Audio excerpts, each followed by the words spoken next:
Welcome to this retro content from Throwback Thursdays, whether it's from NoDQ.com, the Jeff Meacham Network, Casa D18 Studios itself, a Simple Man's brand, or the J. Hebert Studios, and anything to do with FTW Productions. This will be the content re-aired right here on Throwback Thursdays that you could expect to see on the Casa channel. I know watching back some of our old content, whether it's the open mic night intro where I'm laid on my bed, which I kind of cringe at, especially with this cool ass setup now, or whether it's, just about anything to do with what we have done on FTW Productions, from a Simple Man's brand, from the J. Hebert Studios, to even some Insanity Works and Retro Wrestling Fortune 44 Incorporated stuff. There's some good stuff, there's some cringe stuff, and either way, I hope you guys enjoy that stuff coming up. And, even if you didn't enjoy it, I'll be along with you for the ride. Some of the stuff does not age well, like Jeff's content does. I know he has done a deep dive on his own content and cringed at his own self, but either way, I hope you enjoy it regardless. I know in some of these clips, I have a fondness to them. So with that being said, enjoy this Throwback Thursday, and until next time, we'll see you on the J. Hebert side.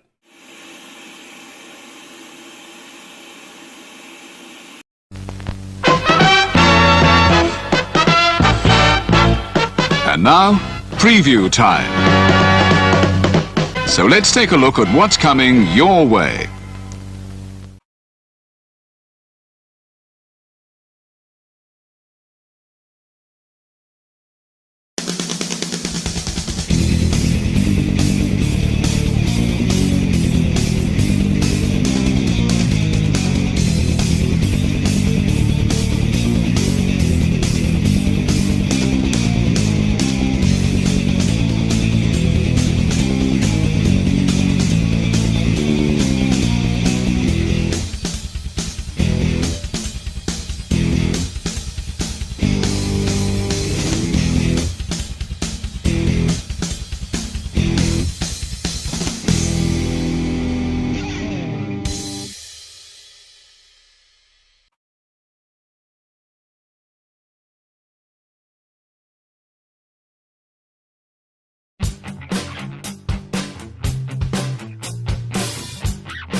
Welcome, NoDQ Galaxy, and we are back with another NoDQ review, and I am back, Virtue, in the house with Aaron Rift, Jeff Meacham, and, am I just calling you Stefan, and did I say that right? Yeah, you've got it perfect. Okay, we talked about this on a panel video. It's not Stefan or Kel, it's Stefan. All right. Yes. So how's it going, Stefan? It's not bad. I was a little sick today, so I stayed home from work, which is why I'm able to do this video. So that's pretty cool. Going around, brother. Not bad. Yeah. I'm sick today, too, and I went to work, but we're all different, because you... Jeff, talking about being sick, how you feeling today? Doing well. I got to say it. I'm doing better than I had the last 2 days of the first 2 days of the week, that's for sure. That's good. Anything exciting going on? Looking forward to seeing your guys' feedback from Money in the Bank, but we'll talk about that at the end of the show, I'm sure. But one of the topics today is what happened Monday night. We're going to get into that in detail, I'm sure. But I'm getting chastised for retweeting somebody else, and the guy's thought was right on the money, and it was an awful show. So I'm sure we'll get into it later. But yeah, crappy beginning of the week of television. But Tuesday was better. Aaron. Well, I'm not sick, so I guess I'm the only one. I'm the odd man out here today. I am down with the sickness, though. He is down with the sickness, that's right. And you know what? To be fair, Aaron's in a part of the country that's not, freaking pollution-ridden either. So. That is true. We got so many trees that I think that helps. That definitely makes a difference. I'm doing well, and no more beard in protest of Monday Night Raw being such a bad show. I'm like, you know what? I'm done with the beard. WWE is just pissing me off so much. I had to take action. I went in the bathroom. I took a razor. I was having thoughts, and then I just decided, you know what? The beard is gone. So here I am. Just remember, Aaron, it's down the road, not across the street. Make it count.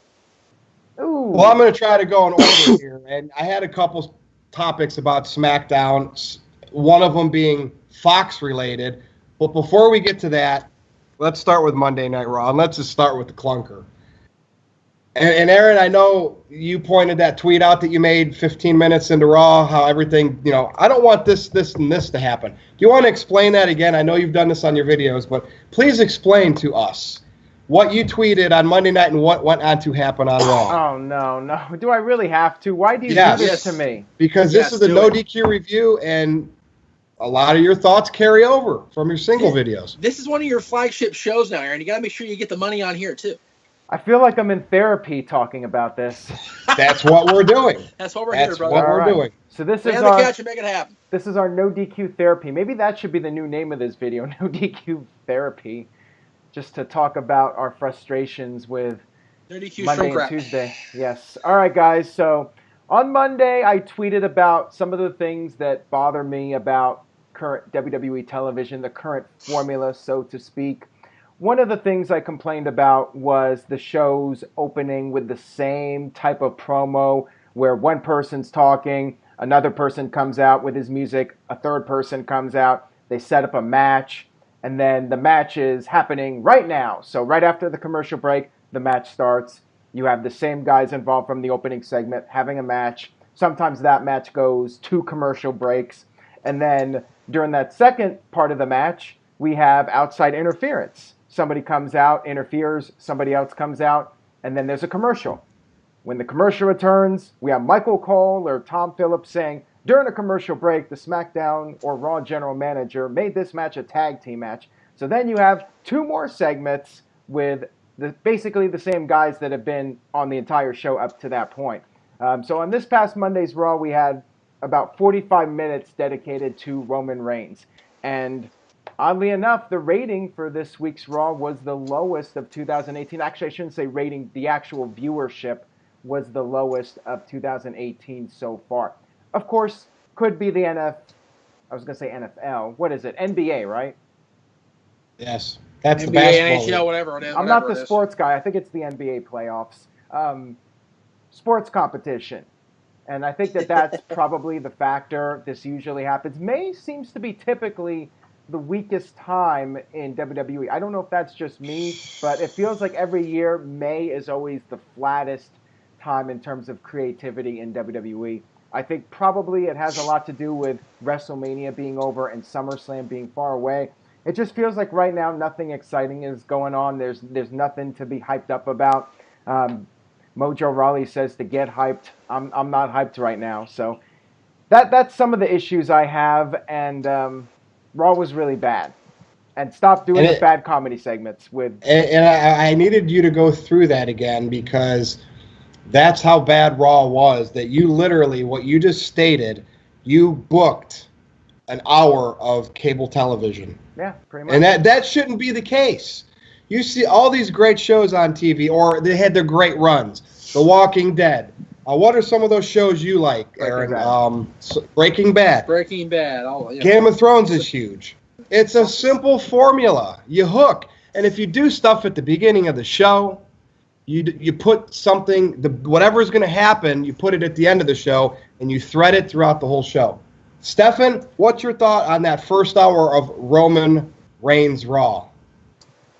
Well, I always end up watching Raw when I get home from work, and so I just, I Fast forward. fast forward through commercials, and I never really notice how long it's been unless I pause it and I just look at the screen and it tells it. I think by the end of the whole segment, I paused it, and yeah, it was like 45 minutes, and I was like, where the hell did the last 45 minutes just go? Right. Like, this was, and why would you open a show to something that you know people are going to be meh at best about? I don't have much to say about it. I mean, they're not changing anything. Like, Roman Reigns continues to get the same reaction, and they're not even changing anything in the direction that you would assume that they would, given how they're portraying him. They're just going with the same thing, and it's like, even for that 45 minutes, that's a lot to have to sit through. Yep. So, And if Stephanie is in the ring and Roman comes out and you still can't get Roman over with Stephanie being hated, that says that we need to change. Jeff? I mentioned this, and I actually talked about this with a few people over the course of the week since I haven't actually been on camera. People were saying, oh, they don't care because they made the deal with Fox. This has been going on long before Fox threw $1 billion with them. This has been going on for years. I dare say even decades. Because they feel like since the Attitude Era, since they crushed WCW and became a billionaire themselves, they can do no wrong. Yep. TNA tried their damnedest, and they failed to compete. WWE feels that they don't have to compete with anybody because they are no longer competing with anybody. They have won the war. They have won that battle already with WCW, and they squashed ECW, and they squashed TNA, and or Impact, whatever the hell you want to call it on this particular second. The fact of the matter is they don't care enough. That's the perception I understand. They don't care. The truth of the matter is, Vince is going to make his money no matter how bad the show is. And the fact that Fox threw $1 billion at them for the B show is very telling, because SmackDown by far was a better show this week. And Aaron said, well, that wouldn't take much. You even joked about that on Facebook. It's like, well, yeah, but they were better by leaps and bounds compared to Raw. And you sit there, you go, this is the same people. This is the same company going from, pardon my French on YouTube, the drizzling on Monday to one of the best SmackDowns in recent memory, I thought, Tuesday. Well, it's so bad. How does nobody in the back realize how bad something's going to play off on television, like the Sami Zayn and Bobby Lashley and his sister's gimmick? I personally believe, I had to type it down and reread it back to myself, that was the worst segment, at least in the last 10 years. Yes, even worse than Bayley and Bayley's life with Alexa Bliss. Yep. Aaron, what's your thoughts, man? Do you think that was the worst segment in the last decade on Raw? It was so. Horrible. I don't think it was the worst segment in a decade. The Bobby Lashley segment. This Is Your Life was really bad. What was the segment that's what I'm saying was the worst stuff, and the Bobby Lashley segment. I thought you were talking about the opening segment still. No. Oh. No. No, I'm talking about the Bayley This Is Your Life. I would say that was worse. And there was a New Day segment with Anderson and Gallows. I think the Old Day, that I thought was worse than the Bobby Lashley segment. So there were a couple. Not a lot, but that was among the worst segments. They weren't worse. There's no way, because you got Bobby Lashley fresh into WWE. Big Bobby Lashley, supposed to be the heir apparent to Brock Lesnar, and he comes out smiling, laughing at himself being made fun of by Sami Zayn. That does favors for nobody. Stefan? Yeah, he doesn't do good when he talks. He's just he doesn't have any charisma, and he's not a very good actor. He's a great ass kicker, and he is built like something that you would think would get in the ring and just beat up all four of them. And that's pretty much what he should have done, and they did nothing of the sort, and it made everybody look bad. It made Sami Zayn, who tried his best to get this over, because he is so good at being a funny heel, he still could not get this over.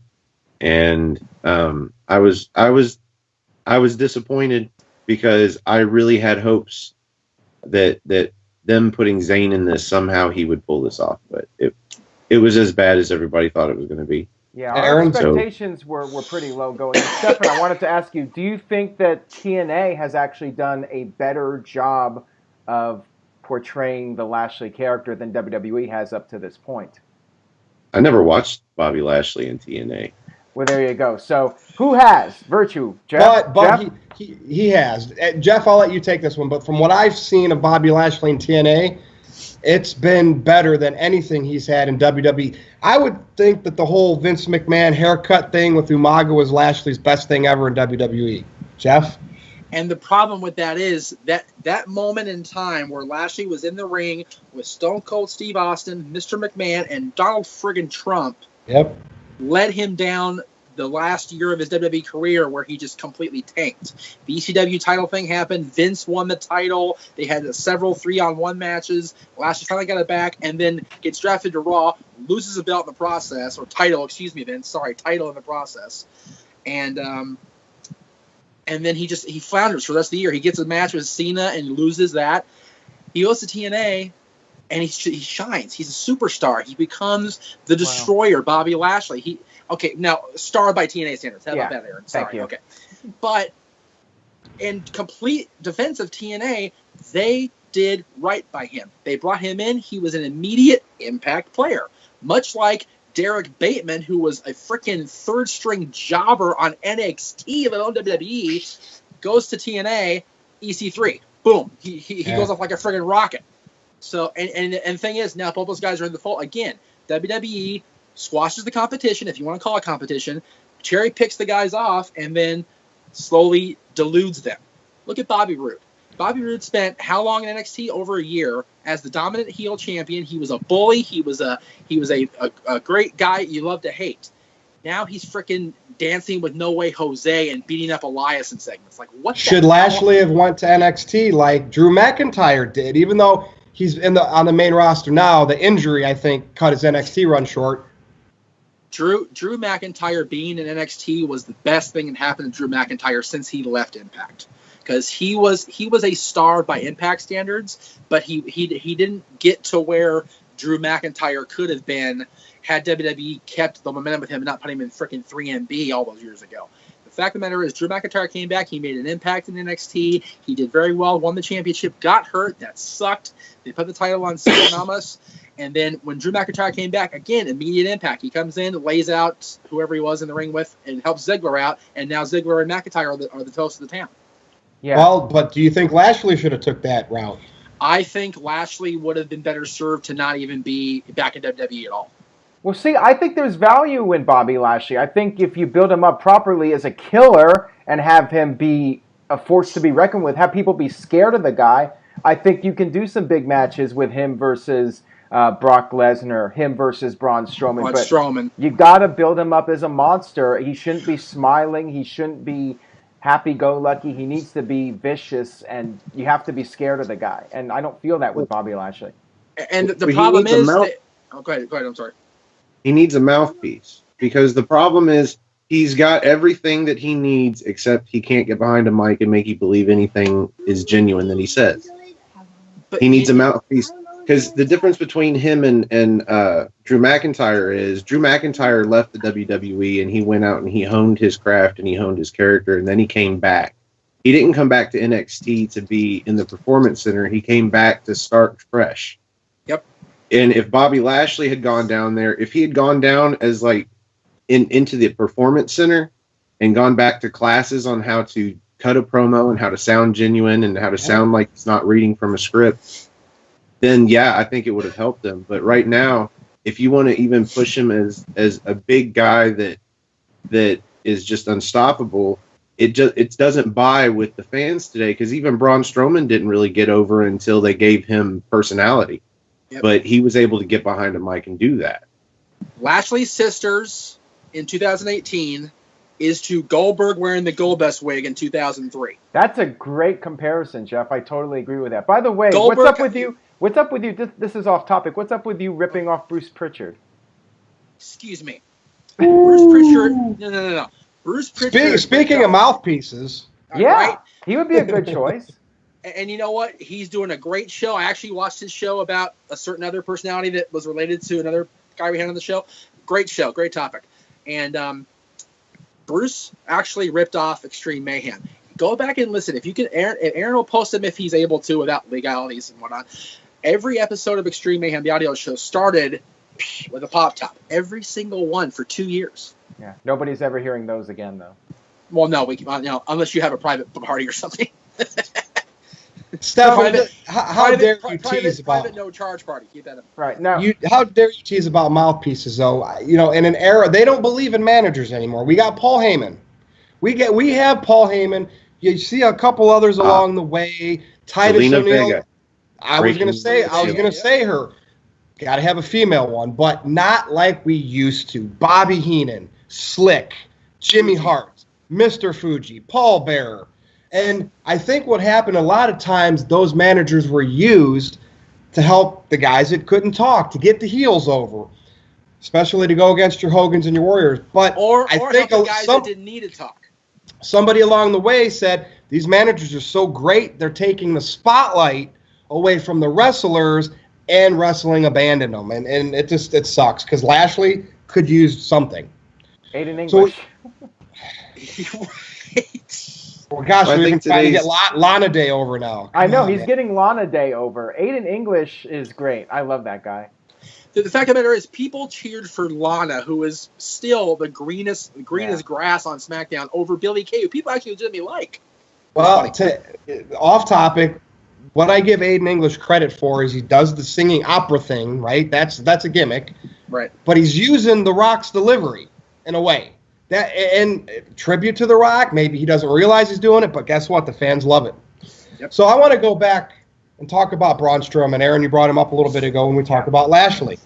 Braun Strowman, Seth Rollins. Clearly, the fans' two top choices on Raw. Is there anybody else I'm forgetting? These have to be the top two guys.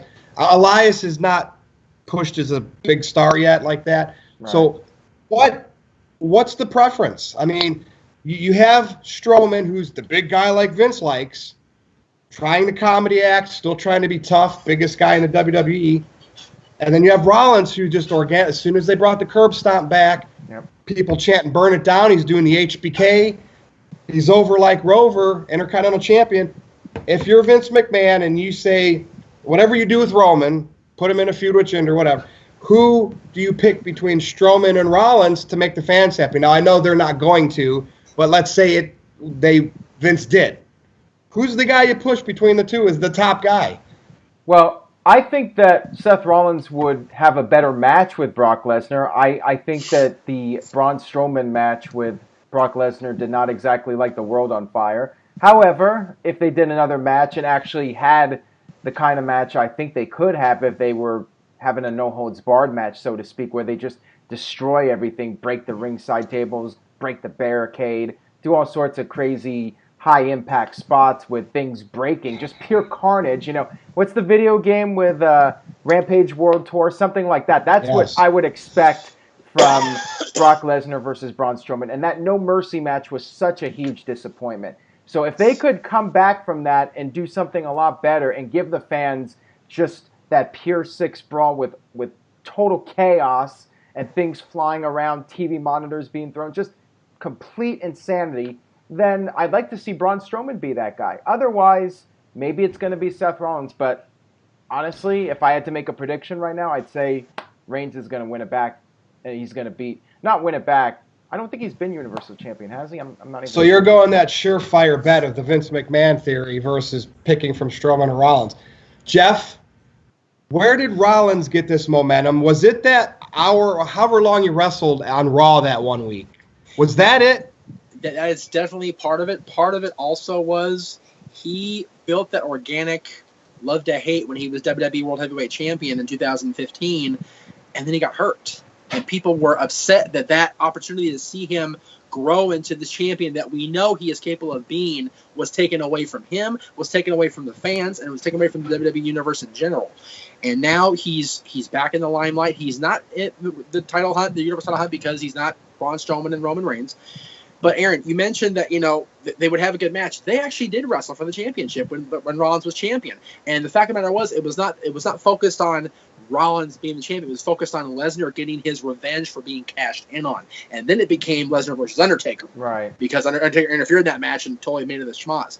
So I think that if done right, they could have a decent Rollins versus Lesnar feud. But I would say right here and now, don't have either one of them, Strowman or Rollins, touch Lesnar or each other for that matter. They have Strowman over here who doesn't need a championship. He's this big, just strong dude, intense. He's a badass. Let him be his own thing and just roll through people like Lashley should be doing, for the record. Over here you have Rollins having matches of the year every week. Have him do his thing. Have Reigns finally earn, like he doesn't need one, but earn another opportunity against Lesnar, and because it seems to be the functioning that he's going to get the title eventually from Lesnar once Lesnar decides what the hell he's going to do with his contract and his career. So I would say don't have him touch for a while, and if we have to choose, if I'm choosing right now, I'm picking Seth Rollins. Interesting. Gotcha. And we bring Roman Reigns back into this conversation. It's like we know that Vince is trying to get the title to Reigns in a different way to where he won't get sabotaged by the fans. Stefan, you don't think Vince looks beyond Roman, and it has, Roman can still have a great program with somebody, not Jinder, but just remove him from that top main event spot, Universal title picture spot, so the fans aren't going to maybe crap on him as much? You don't think there's a small chance Vince goes with the Rollins or a Strowman ahead of the line? Well, I think Roman got over as this new kind of, I think you mentioned it months ago. It's Vince McMahon's new kind of heel where it's pushed as a babyface, but nobody likes it, so they boo him anyway. And he was getting that they're trying to duplicate that polarizing heat from the crowd that Cena gets naturally. And it wasn't successful. So now that fans are getting smart and putting indifference instead of booing, actually getting up and leaving, it's time to go somewhere else.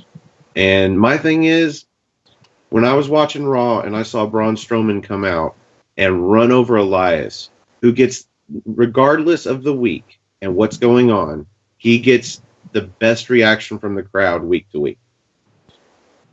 He doesn't go out, he hasn't gone out there and got a cold crowd yet. He turns a cold crowd hot. To see him get run over by Braun Strowman and Braun Strowman still get cheered, that's how you know you've got somebody that's over. And the difference between now and the last time he faced Brock Lesnar is now he's a babyface, full-fledged. He's still a monster, but he's a babyface. He's the monster with the heart of gold. So it's not the same Braun Strowman. So the question is not, can Braun Strowman, beat Brock Lesnar finally, is can a babyface Braun Strowman beat Brock Lesnar? Because it's basically a different character. Yeah. Yeah, that is a good point. But that's the state we're at. That's the state WWE's at. $57.21 at the end of the stock market today. It's still up there. And we'll talk about the Fox deal in a bit. But we had a contract signing for the Raw Women's Championship on Raw. Nia Jax, who I've talked about this on my other videos, I still can't get over the champion challenging the challenger. And how did we get this to where Stephanie has to get her face shown in the ring yet again with Ronda Rousey? Is this just Stephanie's ego? Jeff, I want to start with you first. I have a problem with this match, the way it's going down, how it started, and now Stephanie's face is in there, burying both of them. And Alexa. So, Jeff, I'll start with you. Have to talk about it. I am going to make a very unpopular statement here, and it's just the way it's going to be, and I'm probably going to get crap for it, but that's okay. I am of the firm belief that Stephanie was in the ring because Ronda wanted her to be there, because Ronda has comfort level with Stephanie being in the ring with her, even if it's contract signed. Stephanie and Ronda have that friendship that goes back many, many years. Stephanie's been a big supporter of Ronda in the UFC career and vice versa, with Ronda supporting Stephanie in WWE. I think Ronda would prefer her to be in there. Yeah, Kurt Angle's the general manager, but you know what? The ego of Stephanie McMahon, the character, would necessitate her being there, and the comfort level on the outside with Ronda and Stephanie would be there on a personal, non-storyline level. The match is being booked ridiculous. Like you said, Virtue. The last time a champion challenged the challenger was John Cena. I'm pretty sure it was this John Cena against Daniel Bryan 5 years ago. And that blew up in everybody's face because Bryan won the championship. They cashed it in with Randy Orton, and yeah, it ended up being a great story arc at the to getting back the championship at WrestleMania. But in the moment, Cena instantly drew the white hot heat because he was not Daniel Bryan. Yeah, and it completely blew up in his face. Nia's the same way. People aren't really sure what to expect from Ronda, but they still like Ronda being there, and they're not sold on Nia Jax being the non-bully, non-dominant monster heel. But she's kind of like wishy-washy babyface. And what do they do with this match? We talked about it. I think it was last week we talked about it. Maybe I talked about it on my show last week. This is a no-win scenario. There's nothing that can go right with this other than a cash-in at Money in the Bank and a program with Ronda or Nia and fill in the blank here. Yeah, exactly. Yeah, I just think Ronda. Well, hold on a second, Aaron. I think Ronda needs to be savage because she's been too nice. She's been bubbly, smiley, and I think, going with what you said, she wanted Stephanie in the ring to be comfortable. To me, Ronda's marking out for Stephanie McMahon, and she has been. And it worked at WrestleMania. It really worked because nobody saw Ronda in the WWE ring at that level yet. So that match worked. The fans, and I think the fans still had a lot of expectations for other matches left at WrestleMania, the rest of the card. So I think where they placed that match at Mania, it benefited. But I think Ronda is marking out for Stephanie. Aaron? Oh, Jeff, what did you want to add?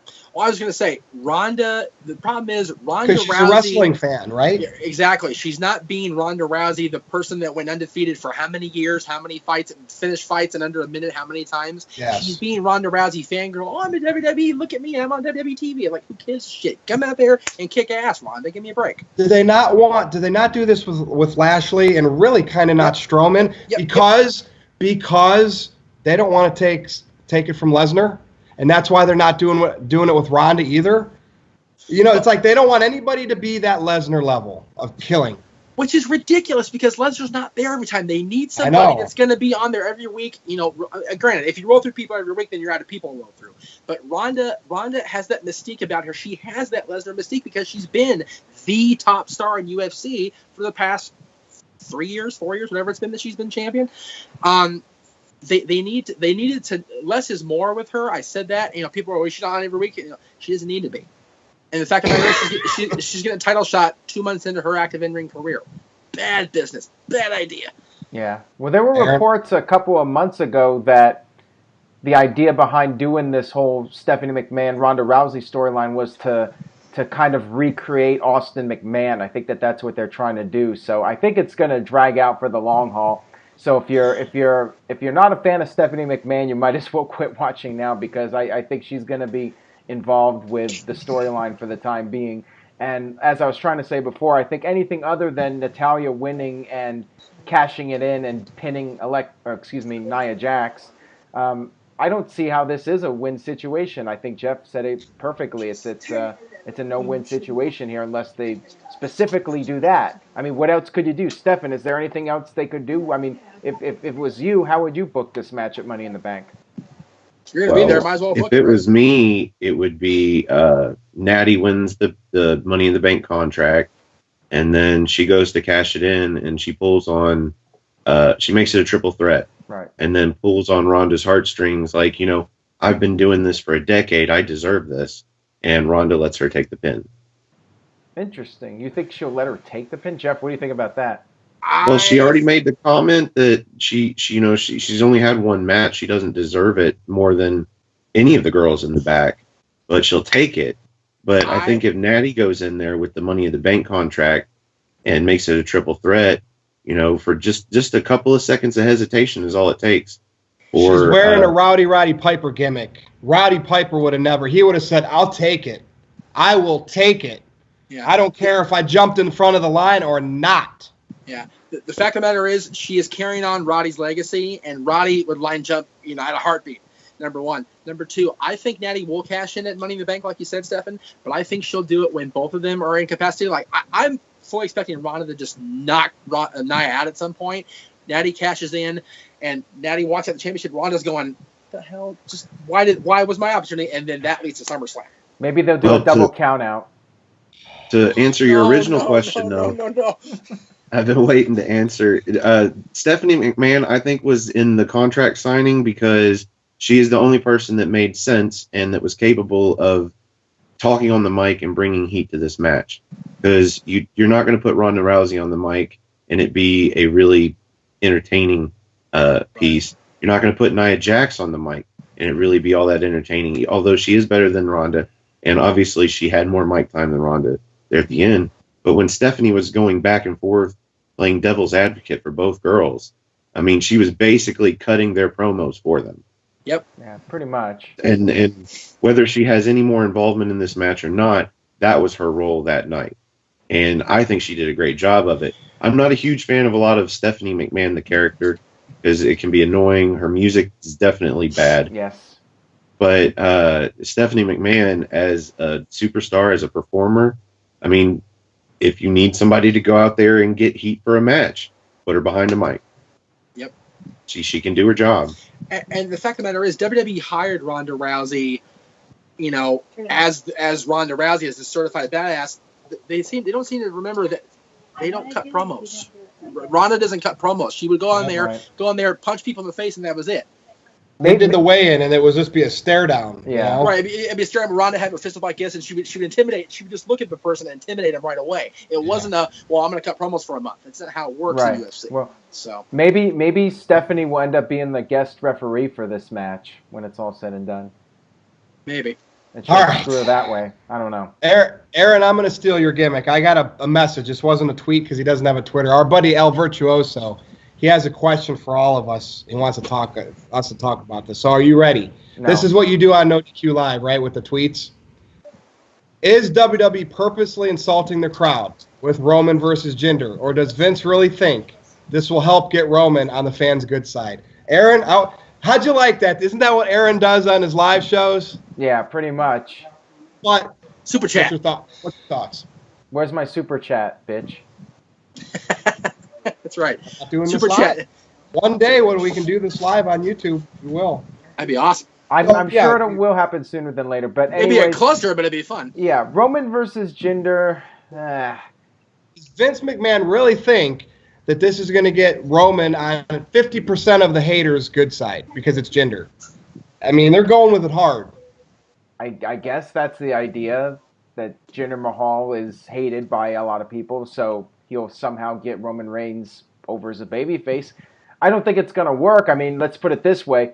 If it works in Chicago, I will personally be surprised. We'll be there. I would be surprised if the crowd reacted the way WWE wants them to react, where they actually booed Jinder. I don't think that's going to happen. What if Jinder gets cheered? Then it works. I mean, at least if there's positive, some kind of positive reaction, then in a way it does work. If the crowd is quiet and leaves the building or chants for other things, throws beach balls around, then it doesn't work.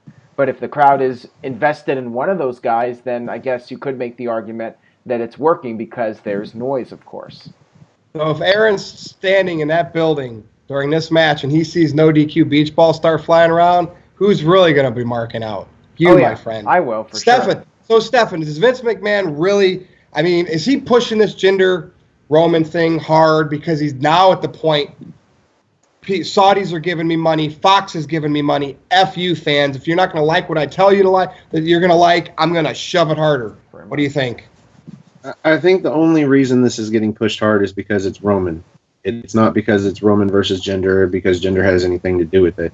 It's just it's what Roman is doing now until they can put him in a match with Brock Lesnar at SummerSlam, probably. So it's by just passing the time. Well, I mean, yeah, and the only reason it's getting pushed, I guess, as hard as you think it's getting pushed, because I think it's just Roman level, whatever feud he's in right now in between. But it's getting pushed hard because anytime they use Roman in backstage skits where walls are breaking, just like Strowman and Roman last year, they're spending a lot of time booking this. So, again, we're at the walkout stage now. We're in the WrestleMania stage with the hate. So now, nobody even wants to give any credit like Vince is going still doing his thing. They just want to move on to the next topic. Let's not talk about Roman. Let's look at this. They're making a big, Vince McMahon, in his eyes, they're making a big deal out of this. Roman was the first hour of Raw. Well, they still want to make Roman look good, but this is his, to bide his time until he gets a title match with Brock Lesnar, whenever the next time he decides to show up is. And it's I think the end game for this is one of two things. Either, like Aaron said, any positive heat for either gender or Roman for whatever reason is a good thing. Yeah. Even if people start cheering Ginger because he's the one going against Roman. Or if either one of these guys, basically, since they're going one-on-one, they don't have negative publicity and heat against two matches on the same card. I mean, if that's the best you can get out of it, then it's better than nothing. Well, I'm interested where they're going to put this match at Money in the Bank. Jeff, open the show with it. Get it out of the way, right? Yeah, I would say do that. I would just shoot out of the gate, make people crap on it. Yeah, it's not a good way to start the show, but it'll get people heated up and interested. Aaron will back me up because he was in the room when it happened. If it goes on last. Right. Oh, I agree. It should not. I should not go on. Now go nowhere near the end of the card. No way, Jose. If it goes on last, are we going to walk out? You should. I got to do coverage, so I got to be there. That's right. I got to be there to document. I got to be there to document. I honestly don't know what I'm going to do if that happened. Jeff, carry on, man. That's okay. We sat in a beautiful home in the Malibu Hills, and Rob Van Dam talked about, Vince saying, you know why it's going to work? Because I'm going to make it work. He said that to Rob Van Dam about the ECW brand and the way it was going to go. Yeah. Not where Paul wanted it to go, but where Vince wanted it to go. Vince is determined. He's convinced in his head that he can make any of us in this panel, any of us do what he wants them to do. And the problem is, it's not 2000, it's not the 90s anymore. It's the early 2000s. The wrestling fans, the WWE fans in particular, want something different. And they don't want to have people forced down their throats. And tough shit. Exactly. We want that, and Vince is of the tough shit mentality. He doesn't care what we want. How much is Vince worth now? Well, exactly. Just from Fox alone, $1 billion. So there you go. He's worth $2.4 billion, which means he's just as wealthy now as Ted Turner. Well, no, Ted Turner has less money now because his stock plummeted in the AOL crash. So, it is insane, and we are going to talk about the Fox deal. Right. Oh, of course. That'll be the main event, no question about that. But the fact of the matter is, Vince has been convinced of this mindset for so long that when people bring it up now that haven't been talking to people like we have all these years, they go, he really thinks that way? Yeah, he does. It's frightening, but he does. You know what? Let's do it now. Let's talk about the Fox deal now, because here is what confuses me with it being so big. Speculation, $205 million for the next 5 years, $1 billion deal.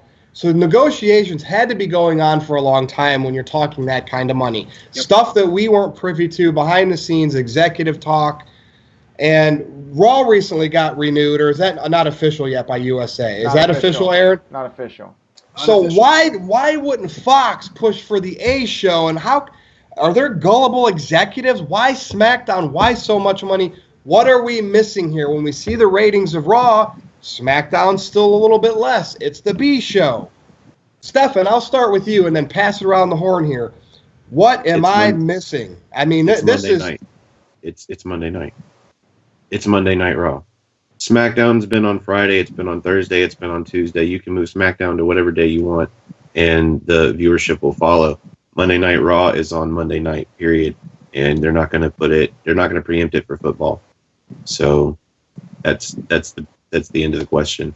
I mean, I think that would likely be 99.9% of why they don't want Raw. That's a good argument. But with NFL ratings down, I don't think that's a problem anymore. I really don't. And where's Monday Night Football? It's on ESPN now, isn't it? Yeah, it's on the ABC network. So to ESPN. me, I get what you're saying with that, Stefan, but I think it's silly that they didn't go for Raw. I really do. But Well, wouldn't Raw be a long-term deal, whereas the NFL can Monday Night Football can go back to Fox if they get a chance to buy it? It was never on Fox. It was never on Fox. Sure? It was on ABC. It was on ABC the whole time. Which is affiliated ABC, with the ESPN. ESPN Disney family for the well, entire time. Yeah, I'm an idiot. I mean, $1 billion is just so much. It's like if you're gonna get something from a dwindling wrestling fan base, get the best at least of the two. Well, no, but if they've been watching, Stephen hit it right on. He hit it right. No, you're good. I'm gonna agree with you. He hit it right on the head. Mainstream sports entities do not want to compete with football. Football is, I don't care what the baseball people say, football is the American pastime. Football is the American sport. They don't want to have anything major on Sundays, on Thursdays, or on Mondays because it competes with football. So they can put SmackDown on Fridays. They can leave it on Tuesdays. They can put it on Wednesday for all I care. It doesn't matter. As long as they're not competing with Monday Night Football, Thursday Night Football on NBC, and Sunday Football all friggin' day. As long as they don't compete with those three, they're in good shape in their own heads. Now, is Fox really going to worry about NFL coverage on a – well, yeah, they are because they have NFL Sunday every single Sunday. They have at least 1 or 2 games every week, plus they've got the playoffs sometimes.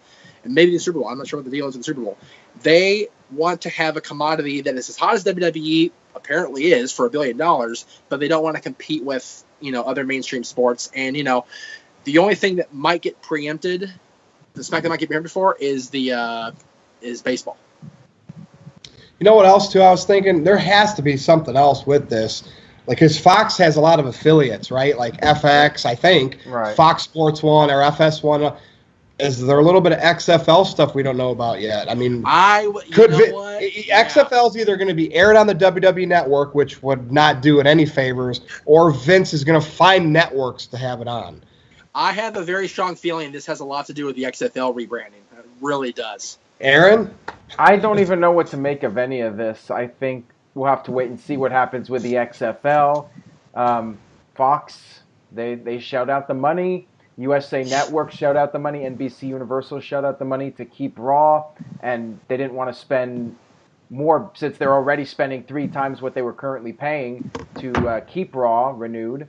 And none of this is official yet. WWE has not announced anything officially yet, but the fact that it's been all over sites like ESPN, I mean, it's pretty much a done deal unless something drastic happens behind the scenes. Right. Yeah, go ahead. What's so funny is XFL is still 2 years away. We have no idea what's going to happen to the XFL between now and on opening night. But with a long-term SmackDown contract with Fox, that really puts us beyond that, Yeah, with SmackDown being signed, as long as it's a 5-year deal, $200-something million each year, that's ridiculous. And I have a very distinct feeling, like you said, Virtue, and I think Aaron was agreeing with me. I'm not sure. I think the XFL being folded into that deal is a very, very distinct possibility.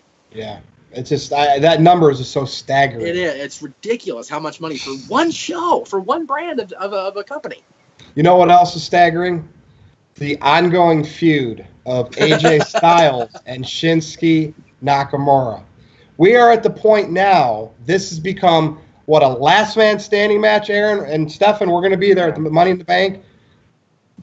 From a dream match at WrestleMania, Nakamura winning the Royal Rumble, to this, where they're watering it down and extending it like it's the best of 7. Aaron, where did this all go wrong, and is it fixable? It just goes to show that the storylines matter and the characters matter.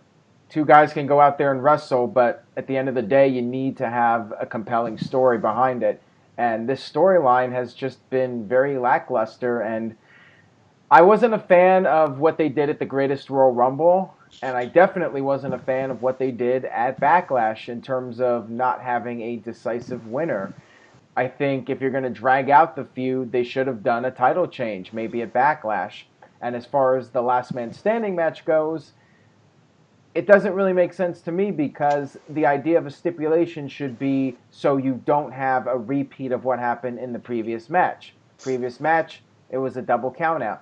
last man standing matches. We've seen these matches end in double countouts. Why not just do a no holds barred match or some kind of match where Nakamura would have the advantage? Maybe I don't know. I don't know, but regardless, I hope they can redeem it. If they have a great match and they have a decisive winner, I think it'll redeem itself a little bit. But going in, I'm certainly not getting my hopes up. Jeff, what do you think? I'm gonna put over somebody that I shouldn't put over. I won't say his name, but he gives out 1 through 5 stars. This guy watches a feud like Styles and Nakamura, whatever. I think it was 3 years ago for the Intercontinental Championship in New Japan. It's a great match. It's a decent build. Hell of a payoff. Everybody wins. Great match. Probably a 5-star match. I didn't see the rating. I don't know. But then we move it forward 3 years, whatever it's been. WWE gets the match. They get both guys. Nakamura wins the Rumble. AJ retains in the Chamber, I believe it was. Mm-hmm. And we had this completely fall flat on its ass. Like, why do we need a storyline where Nakamura, who is a certified king of strong style, he's a badass, feel the need to low blow somebody and not show respect to a guy who has been named on WWE television as the greatest in-ring worker of this generation? Why does Nakamura have to resort to that? Nakamura should be above that. And the fact that he is not, character-wise, storyline-wise, just completely undermined everything that we think they should do with Nakamura the last 2 years. They completely blew up in their face. Now Nakamura is this cocky, swarmy, backstabbing, another generic WWE foreign heel. That's what he is. No speak English. No speak English. Yeah, it's like, God, it just irritates the shit out of me. Well, I think there was a couple of things wrong with this feud. The first and the biggest blemish was the Greatest Royal Rumble. Yeah. Because WWE does not like to intertwine feuds. And they don't like to have a champion defend the title against somebody different when they're feuding. Like they weren't going to have AJ defend against somebody that wasn't Nakamura at the Greatest Royal Rumble because they had to have him defend at the Greatest Royal Rumble because all those champions were being defended. It was such a big show. I think that the ending at Backlash wouldn't have been so bad if we hadn't had the double count out at the Greatest Royal Rumble.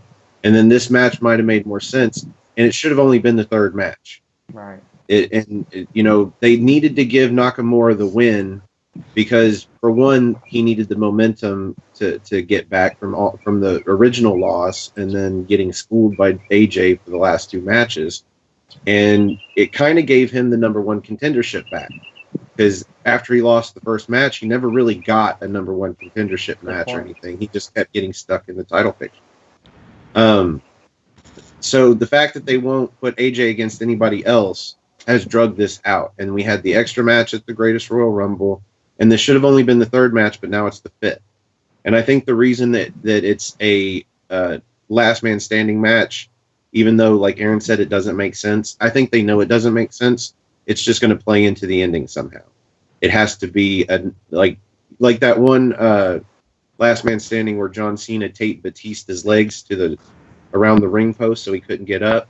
Yep. It was the way to make Cena win without actually having to beat Batista to where he can't answer a 10 count. Right. So I think there's going to be shenanigans somehow with the way that Nakamura wins, but it plays into the however the finish is going to go. But does Vince McMahon and the writing team have as much faith in Nakamura in 2018 as they did in Batista in 2010? That's the difference. Okay, well maybe AJ Styles wins, but somehow the it's going to play in somehow. Otherwise, I have a very good ending for that match, but I am going to save what I hope. Doesn't mean what'll happen. We're going to do a predictions video at some point, right, Aaron? Absolutely. I will save it for then. See, right there is a hook. WWE can't even do that. I like it. All right, well, we're going to be, not Jeff won't be, but Stefan, Aaron, and myself, we will be in Chicago for NXT and Money in the Bank. It's less than a month away, so it's time to get the hype train going. And it's funny I say train because I'm driving the train from Cleveland to Chicago. So, Steph and Aaron, any thoughts? And even Jeff, because, I know you'll be on, chat with us and all that good stuff.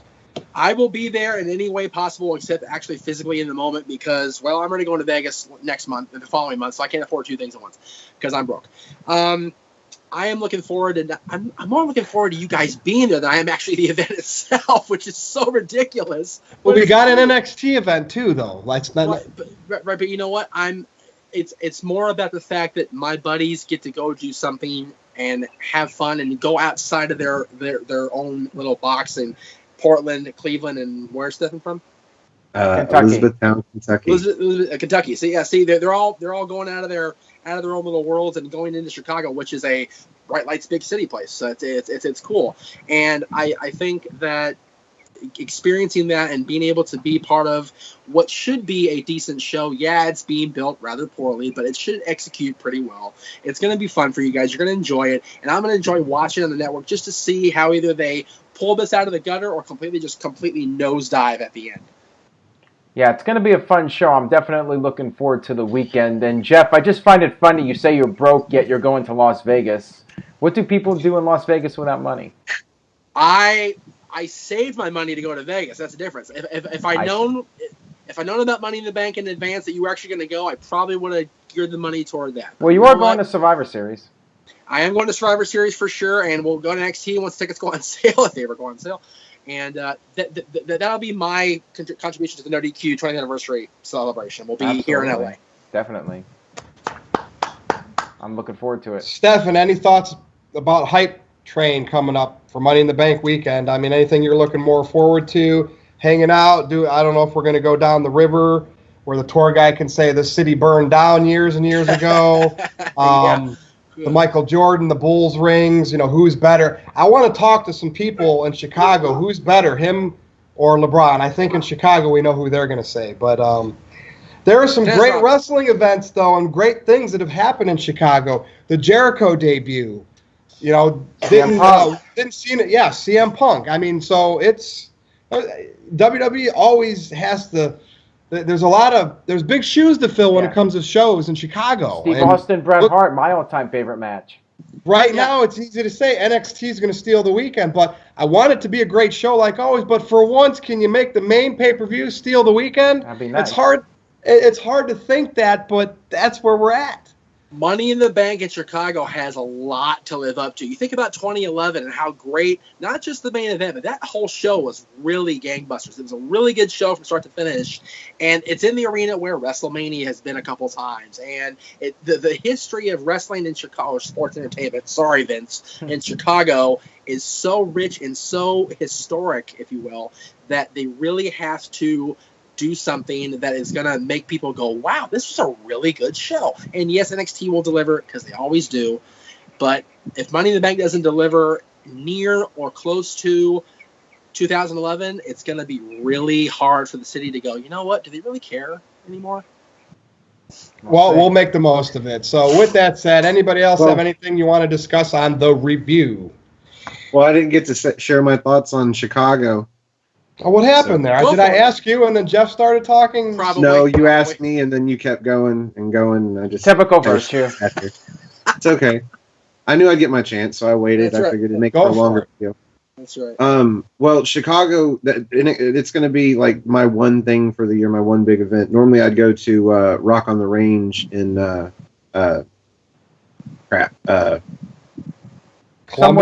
on the range. Yeah, Columbus. Columbus, Ohio. I knew that. Yeah, that was the last 3 years. So this year it's going to be Money in the Bank, and it's actually my first WWE pay-per-view. Oh, wow. I've been to a SmackDown. I went to a WCW pay-per-view back in the day. Holy shit! Which pay-per-view? Sold out in Louisville. It was the one where Ric Flair and Hulk Hogan had a cage match. First Blood. That was uncensored. Oh, okay. Well, was that the double heel? Was that the double turn? The double Hogan turn, went right? face, Flair went heel. It was the start of the turn because the crowd was so hot for Hogan from the time he came out. Like, it didn't take the turn. That was where Flair cheated. Yeah, where he First used Blood. It wasn't First Blood. Well, good for you, Stefan. You watched one of the pay-per-views that really began WCW's decline. Good job. Wow. Well, to actually be Bury him, traveling, Aaron. I'm driving 6 hours to go. I'm doing the drive. I'm not trying to fly. God bless you, man. Yeah, I'm going to drive 6 hours to this. It's supposed to be 5.5, but it'll be 6 or more probably. But it's I'm so looking forward to this weekend. This is going to be great. NXT, hopefully, you know what? Even if it does steal the weekend, I'll be there, so I'll be happy. Yep. We're gonna get some good Chicago deep dish pizza. That's for sure. You know, and I'm going to tweet I'm going to tweet Elias closer to the event saying Stefan gave up Rock on the Range this year to come and watch Elias perform at Money in the Bank, and maybe he'll respond. Maybe he'll write it into the song. For that I think Aaron for sure. Maybe you guys too need to go to the Pro Wrestling Tee store also. We are. That's the plan. Okay, cool. Okay. As long as you guys have an itinerary, then I have stuff to do. Yeah. While you're there, Aaron, why don't you buy me the Now See Here's the Thing shirt so I can bring home for me? That'd be great. Thanks. Yeah, I'll see what I can do. I appreciate that. Thank you. I want to bring up one thing before we close the show. And Virtue brought it up in the topics discussion, but it didn't get brought up during the show itself. Does anybody else think Daniel Bryan's thing's getting boring already, or is it me? Oh, yeah, I forgot. I skipped over that one. That's okay. Is it the main event, Jeff? It's main event, and you know what? I when you said it, I was like, is he really? Yeah, he actually kind of is. I think the whole mystique of him coming back, and we were so happy Bryan's back. It's like, okay, well, now what?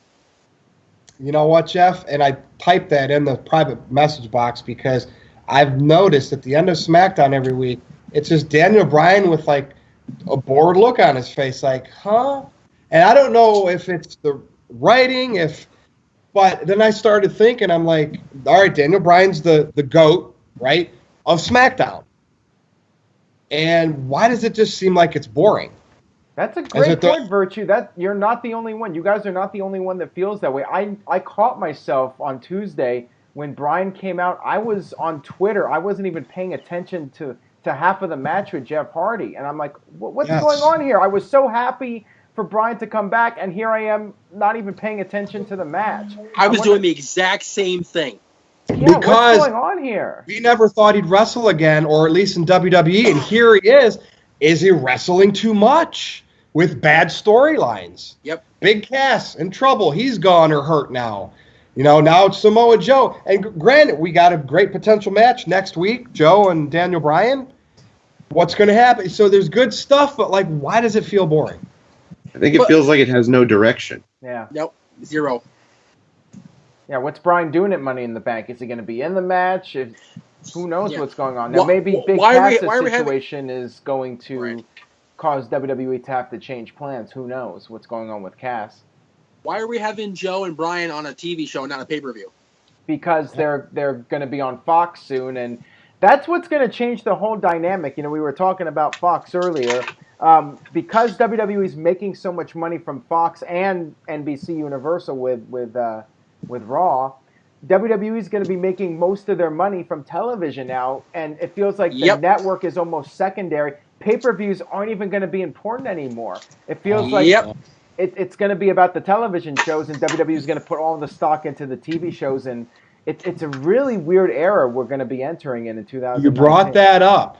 During this 5-year period, and I had kayfabe candy and said, absolutely not with commercials. This would never happen. And we've had Saturday night's main event in the past. Because the network's always going to sell, right? Because it has the history on there. It's always going to sell, right? Yep. Does WWE put a big event on Fox as part of this deal? Like, I don't know if it would be a pay-per-view. I mean, it's it wouldn't be a pay-per-view. Why not? But not a pay-per-view, but an event. But I'm just saying, I'll throw it out there. WrestleMania. Is Vince McMahon crazy enough to think I can become a Super Bowl? This can be like a Super Bowl type event on network television. I mean, again, this is way out there, kayfabe candy. Yes, I understand that. But can we not? We got to discuss it. Well, but Virtue, your statement there is Vince McMahon. Is it really crazy? Is it really crazy to think that WrestleMania could work at a Super Bowl level? Yes, it's 2018. Wrestling is not going to be what it was in the 90s, even in the golden age of the 80s. But if Vince McMahon can see the money stream just thrown in front of him for advertising, for commercials, for everything during WrestleMania, like the Super Bowl gets, like the World, like every major sporting event gets, even the Stanley Cup, and God bless the Stanley Cup. If the money's there, Vince will take it and run for the hills, man. So, and it's just not true with the Super Bowl. Non-football fans watch the Super Bowl, right? Because it's on network TV. Exactly. If the Cowboys aren't in, I watch the commercials. I swear to God I do. I don't even care about the game at that point. I don't know. Just a thought. Anybody else want to chime in on one day Vince having WrestleMania on network television? Anything's for your possible. broadcast, all you need for your broadcast is a stadium full of fans, and they already do that. Yep. Yeah. Once you put it on, it's all about, you're not, for the first one, I doubt there's any expected ratings other than the fact that it's going, like Jeff said, it's going to be on free TV. So there's going to be people that don't even watch wrestling that are going to watch it just because it's a big thing on free TV. Yep. But, you come with your basic wrestling base, the people that are going to watch no matter what, and you go from there. For the first one, who knows? But I could see it happening. If the network is not such a big deal when it comes to pay-per-views because people are buying it just, for the old stuff. Like I've been watching, I just got past Owen Hart dying, which by the way, I think this is the anniversary. Yeah. It was. Yeah, right. Oh, you dated us. I've actually been making use of my $10 a month and watching old WWE. Me too. And I don't watch NXT. I don't watch 205 Live. If I've got time to do that, I've got time to go watch more old Raw. I'm with you, Stephen. Exactly. I mean, when I'm not, So, I should be watching everything because it's my job, but when I'm not watching Raw or SmackDown or a pay-per-view, I find myself just watching old episodes of Raw from the Attitude Era. I'm watching Nitro and Thunder, so don't feel bad. Yeah. So if WrestleMania being on the network doesn't really pull the numbers, if it doesn't make a difference between the numbers they're getting versus putting it on network or television, then hell yeah, put it on network television. See if you can get a network audience that makes it look like a Super Bowl type event. Virtue and Aaron made a very good point, kind of together at the same time. It's different ways to say it. The appeal of the WWE Network was paying less for WrestleMania and the pay-per-views. That was the initial appeal. Like, I get every pay-per-view for $10. I'm supposed to pay $60 a month. I'm paying $10 a month. But now there's more content than just the real-time shows. There's old stuff like Stephen said. I'm going on there. I'm literally watching Nitro, Thunder, and the WWE pay-per-views. That's what I'm doing right now when I'm on the network. That's what I'm going through. And yeah, is it a glutton for punishment? Absolutely, horrible stuff. But it's there. And I would rather honestly sit back and watch an old episode of Nitro or an old episode of Raw or SmackDown or whatever than commit myself. Okay, Sunday I gotta be there for pay-per-view.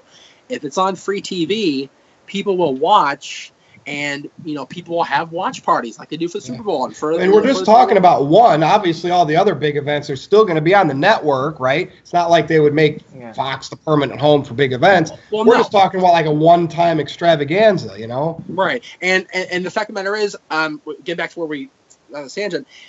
Does Brian look boring? Does Brian look bored? I think Brian being bored or being boring is a small little nucleus or little caveat of the big picture. The fact of the matter is, the product is boring. The fans are bored. The fans don't care because WWE doesn't care because, I just made $1 billion. What do I care? And I also wanted to add one more thing that is noticeable to me as a person running a website. My traffic used to spike on pay-per-view Sundays. They would go way up, and they don't anymore. The traffic on a pay-per-view Sunday is pretty much what it would be on a Monday or a Tuesday. It barely makes any difference these days. People don't come on the site to read pay-per-view results anymore. Did you notice anything for the greatest Royal Rumble? It was on a Friday. It was a slight bump from a usual Friday. I mean, it still makes a little bit of a difference, but not what it used to. The fact of the matter is, Aaron, in the pre-network era of WWE pay-per-views, if they couldn't afford the $30, $40, now $60 a month, they would go to NoDQ. They would go to the other sites to read results as they happen. They'd have your texting play-by-play that we knew what was going on, and we can watch it later on replay if it looks good, we'll order the replay that Tuesday night. Now it's like people can afford $10 a month, so and it's of like course, Also, the dynamic has also changed because of social media, because you have Twitter. WWE's posting video clips from their shows. They're posting YouTube clips right away. So Right there's away, another way yeah. for people to catch up on it without having to go and read results like the old days. So it has changed from that regard too. But also just the fact that the pay-per-views don't really mean what they used to in general. Right, and let's get back to what we're talking about with the TV shows meaning more than the pay-per-view. The fact of the matter is, this is what happened to WCW. I'm not saying they're in any worse bit shape than what WCW was when they went under, but there was I forget what month, what year it was, but there was a Monday and a Thursday, a Thunder and a Nitro where they didn't even build they didn't even mention the card. They opened the pay-per-view by going over the card because they hadn't promoted the card the previous 4 weeks. It's like, they don't care about the pay-per-views. They want to have the immediate, the knee-jerk reaction right now to here's what happened on Raw. And the fact of the matter is, what happened on Raw Monday night was a drizzling performance. It was horrible. And now, if I'm them, I'm going, that's not good. Yeah. Well, there's a lot of people after that supposed deal got leaked, or the news of it, saw the ratings of Raw and SmackDown this week, and they're like, "Are you sure, Fox? Is that what you want?" So exactly. I'm tapping out. Anybody else? Like I said, way to bring that up about Daniel Bryan, Jeff. It totally slipped my radar.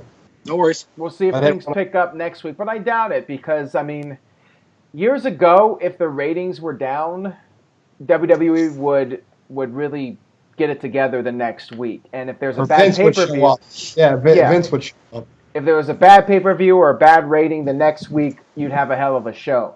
Now, doesn't matter. Next week's just going to be business as usual. Yep. All right. Well, I wanted to bring up the B team. Because that was my one bright spot from Raw. And I noticed that there was fans in the crowd that already had their knockoff merch and their B team shirts. And I was just wondering if I think they brought the entirety of the undercard, the tag team undercard from SmackDown over to Raw just to build up the B team. Feels like it. And if they did, I'm okay with that because so far I like what they're doing. I want Bo Ryder, I want Bo Ryder back. That's just me, though. Very talented people. They can get held down by the machine. It's happened. It always does. Yep, it does. Do you think the B team will get buried like Rusev if they get over organically? Yes.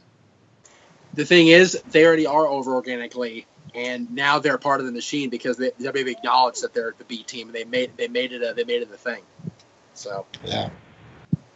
Who gets the crown for that? Is it Zack Ryder, of the guy that got over naturally that WWE just buried? Like, if we had to have the King of Kings for that, who else is there, Jeff? Damien Sandow. Oh, yeah. But I think Ryder seemed like the godfather of it, though. Maybe not.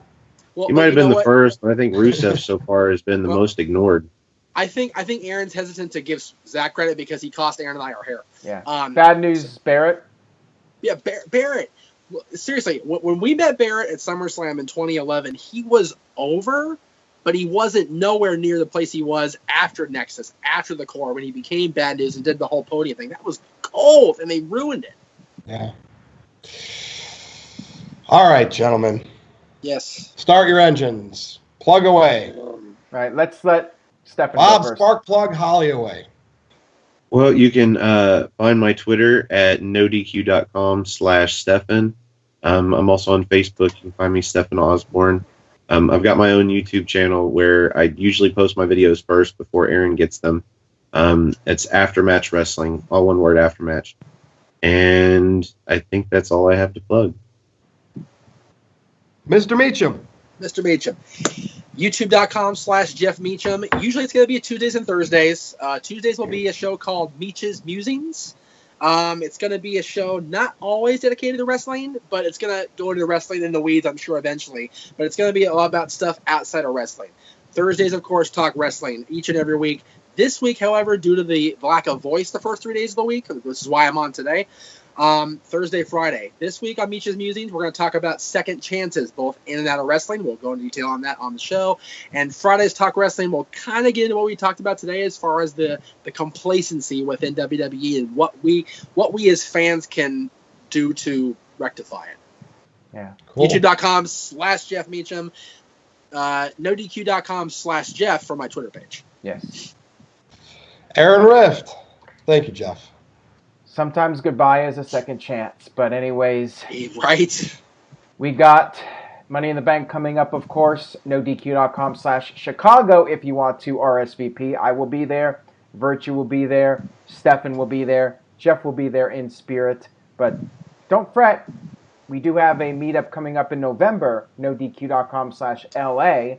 Jeff will be there. I will be there. Most likely Interstate Kyle will be there. I apologize in advance for that. And maybe a few other surprises. Definitely surprises and party crashers for sure. And of course, NoDQ.com for the very latest. And that's all I got. Virtue? What's Greg Cherry's Twitter? Oh, yeah, that's right. PA Sensation. I was going to plug Greg's or NoDQ.com/Greg. Well, yeah, plus also, he's doing this video game thing. Is that what you're plugging? Yeah, I'm going to get that. Come on, Twitter, to load. Go ahead. Keep talking. All right. Well, while Jeff is doing that, you can follow me on Twitter at NoDQ_Virtue for my hot takes. If you're near the Cleveland area, June 2nd, it's a Saturday, UXWA, we are doing a show called Straight Outta Cleveland. Virtue's Army will be there, and we have something very special planned. So you can get tickets $10 in advance. If you go to the door, they're $15. So I'm just saying, I'll have Virtue's Rage shirts, too, if you want them. So definitely see me there. I wanted to add for the No DQ meetup in Chicago, I will be hopefully giving away some No DQ action figure belts to people courtesy of Bad Billy J. Jeff, it's Etsy.com/Bad Billy J, right? I believe it is. Right, I believe it is. Are you able to look it up there? I can confirm that. But anyway, Greg's Twitch is going to be Pensen, PENNSEN Gaming on Twitch is what it's going to be. Let me just check Etsy. Yeah, I think it's Etsy.com/Bad Billy J, just the letter J. I'm going to check it right now. Come on. I think I have it in the description on the video. Yeah. Don't forget you can follow all your favorite No DQ personalities at NoDQ.com/their name. You should have Cindy. You should have Jeff, GEOFF. You've got TJS, Joseph Smith. Who else isn't on here? You said Greg. Kyle. Cindy. Interstate Kyle. What about, is it Big G or is it Certified G now? Certified G again. Yeah, but he's GEOF. Geoff. Yeah. Big Jeff. Geoff. There you go. Definitely follow Big Jeff. Yes, okay. Follow them all. It won't load. Why won't it's just like Pokemon. Collect them all, follow them all. That's it. All right, it's Etsy.com/BadBillyJ. BADBILO. But you know what? When I put it in there, it didn't work. So try Etsy.com/people/BadBillyJ. Yeah, I'm not sure. There you have it, No DQ Galaxy. Yeah, follow him because he does a great job with those belts. I will be giving some of those away. Those belts are amazing. I will be giving some of those away, and I might be giving away some odds and ends, little wrestling items to people. So if you show up, you'll definitely be able to get a few gift or two. Thank you, everybody. Great show. I mean, we were well over an hour. I like that. Yeah, so for the West Coast Professor Jeff Meacham, for Stefan, and for Aaron Rift, I'm Virtue. We'll see you next time.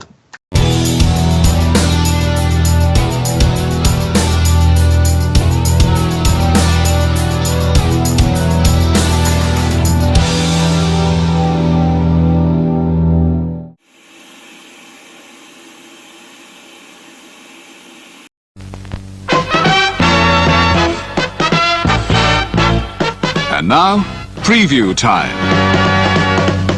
So let's take a look at what's coming your way.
Scan the QR codes to see what's upcoming for FTW Productions and what's available on demand right now.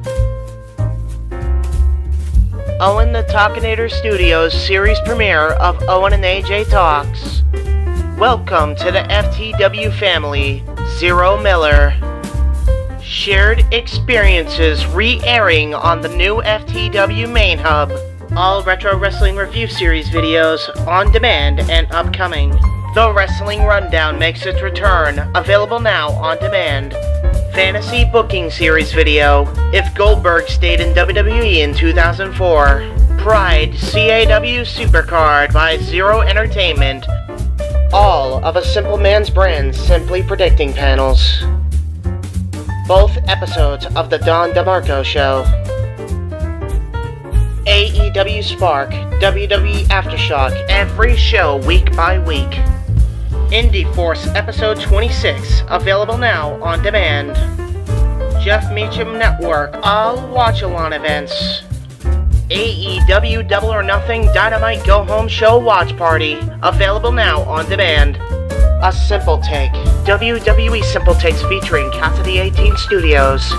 Super Mario Bros. Z voice acting, Episode 3 coming soon.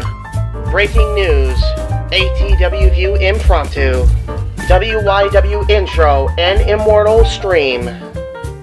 Wrestling with Idiocy Episode 8, Fast Food and Restaurants discussion. Plugs have concluded. On to the video.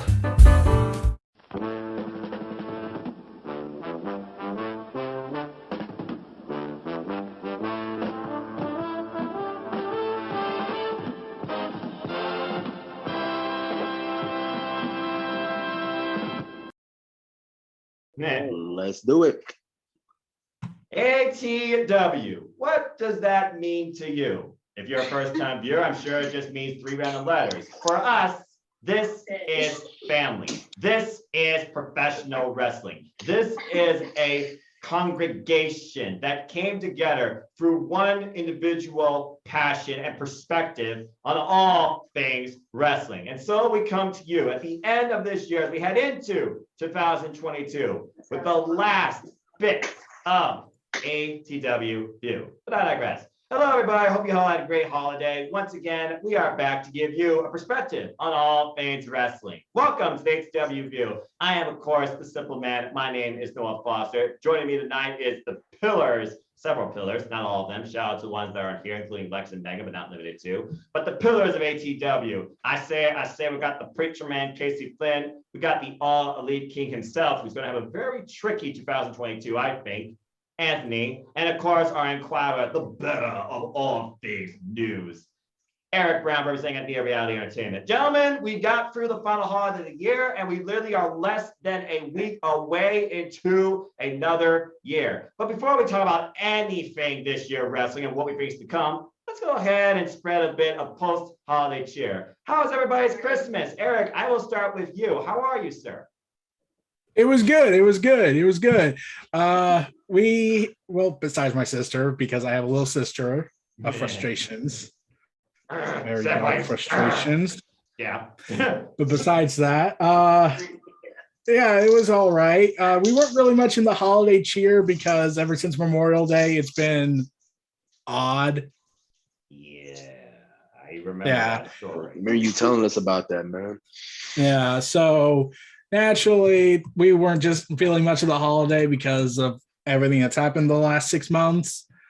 But we did go out and give some holiday stuff with some Christmas stuff, and I have the perfect gift responses that will destroy all of yours.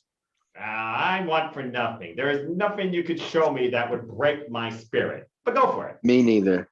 What is it? It's The Rock says Rock. Funko Pop. That's for those collectors out there, which I'm not. Oh, that's the collector. I'm a collector, but I've never seen that one before. And I have it's a Walmart exclusive from the art series. Oh, okay. Art series. Also, Third Eye Comics is awesome. Also, before I get into that, guess what I got? What you got? The Xbox mini fridge. Next gen. He has the Xbox S.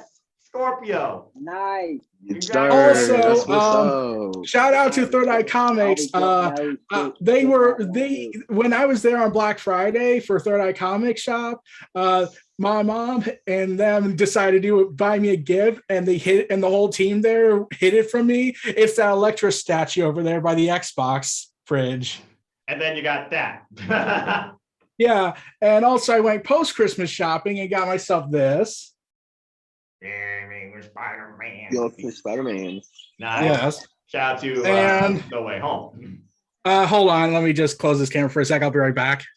Oh, he's got one last trick up his sleeve. This is an impartial judgment. I have no criticism. Hashtag spoiler free to the brand new Spider-Man movie as well. But I've heard that's pretty good, so go see it. And also I got some gift cards, and I got this big Pop Funko set of the Avengers from the Infinity Saga. Also, so if that won't defeat you all in destroying your hopes and dreams, I got one more thing, and this will be the shocker. Hold on. Shock. Well, we already seen shocks galore this year, including last week. Yes, we have. But let's see what he's got here, and then we'll go around and check everyone else out. Because again, guys, I'm back. Yes. So I don't drink, but have you all want a little bit of the public? This boy's ready for 2022. Wow, right. bro. Come on back. Yep. Nice. I don't drink. This is just collector's item. Right. I'm sure it will age over time, though. Again, I'm straight edge, but it does mean my Italian roots won't make me embark into something rather non-straight edge. But we'll see. But anyway, nice one, Eric. Okay, here's the best way to describe it. If the world ends tomorrow and I'm still awake, I'm probably going to drink this to knock myself out. Here's to the end of existence. Well, that's awesome. Casey, how was your and your family's Christmas? What'd you get? Oh, it was very nice, actually, and got a gun that shoots bugs, and kind of like a rifle that shoots bugs. Okay. Bug gun, actually. Okay. Actually, though, I'm planning to get Xbox Series X. What's wrong with you guys? PlayStation is the way to go. No loading screens. All money I got to go with Christmas, and I plan to get the Series X. And actually, I think we should all four of us should have an online matchup at any game, like co-join, and I think to be Alley Boy, Jen, News Fan, Eric. So I'll have a matchup at Halo where me and Jen are on the same team. You lead all the way. Okay, guys, I just remembered. So for that idea, it could actually happen because Halo Infinite is on Steam and the multiplayer is free to download. Yeah, I heard about that actually. That's going to definitely probably cross-play as well between the Steam. Yeah, it has that. It has cross-play. Well, that's because the Xbox platform shares with the Microsoft, but continue, Casey. Also, Noah, in response to your PlayStation comment, I can tell you what PlayStation doesn't have. Halo? Oh, no. Halo. No, not that. What no. What don't they have? What do they hold on? They have no quality control. Okay, that's true, but they can get away with it because they're already so far ahead in the market, all right? Microsoft is trying to catch up. Remember, that one year that Microsoft tried to expose the Xbox as the all-in-one entertainment system. Yeah, that was a decade ago, and everyone kind of moved on from that since Phil Spencer took over. Yeah, finally, but it's still a black mark on that company's history and that console's history. No, the Red Ring of Death was the black mark on their company's history. That too. That's just another one. Yep. And I'm a victim of that because I had an Xbox 360. Same. I was a victim of that Red Ring of Death. Right. So was I. Well, enjoy your new Xboxes, gentlemen. As me and Anthony here, we're on the Supreme team, which is PlayStation. Screw you, PC Master Race, you doggone cultist. But I digress. Anthony, how are you, man? How was your Christmas? Man, my Christmas was really good. As I do every year, I host the NBA 2K22 tournament, but this time not on the PS4. I did it for the PS5, as y'all all know. Oh my goodness. Well, luckily I used to be the participant and I will whoop all my cousins' asses. But I decided to be the host of this one, and the winner got a $50 GameStop gift card from me to get whatever game they want, whatever they want to get. So they got my friend my cousin Dante won. He was using the Golden State Warriors, and my little brother Braylon was using the Lakers. Shout out to LeBron. Let's just say Dante beat my little brother by 3 points. It was a game-winning three on top of the key. Yep. And we all was like, oh my God, like we all fainted and passed out, like so hyped and excitement and stuff. Like we had the whole room just basically just fun. I haven't done that in like years. So it was nice enough for me to do that. And then also, me and my grandma decided not to cook this year, so we did a little barbecue and we did some like ribs and brisket and chopped beef and like mashed potatoes, just so you know, folks, he's not endorsed by good old JR. Just saying. We had lasagna. Lasagna, the Italian. Which Noah said, I am not endorsed by JR, but JR, we can't wait to hear your voice on Wednesday. And I did try some of your barbecue sauce. Best barbecue sauce you ever had, sir. I swear, the first time I barbecue at my new house, I'm finally going to invest in JR's barbecue sauce because I can, and I'll have a grill, and I'm finally going to indulge in that stuff for darn sure. Finger licking, slobber knocker, good, but I digress. All right, well, great stuff, gentlemen. Yeah, my Christmas was pretty simple for the first time in my new abode. I got a nice sentimental gift I'll always treasure forever from my mother that just, goes out to how much she appreciates me as her son. I told her not to give me anything, but she insisted. Now forever will be in my bedroom. And a couple of places to gift cards for my sis, but overall it was a nice, wholesome holiday. And honestly, one of the more peaceful, tranquilo ones to say the least. But I digress. But I'm glad everybody had a wonderful holiday as we look forward towards brighter days and better things, hopefully to come, not only in our lives, but in the professional wrestling industry come next year, as we literally, again, are on the countdown to 2022. And Lord help us all. So that being said, why don't we go ahead and look back on this year, 2021, in all things wrestling, because there were some huge, incredible moments, some great stuff, some stuff we wish we could forget that didn't fucking happen.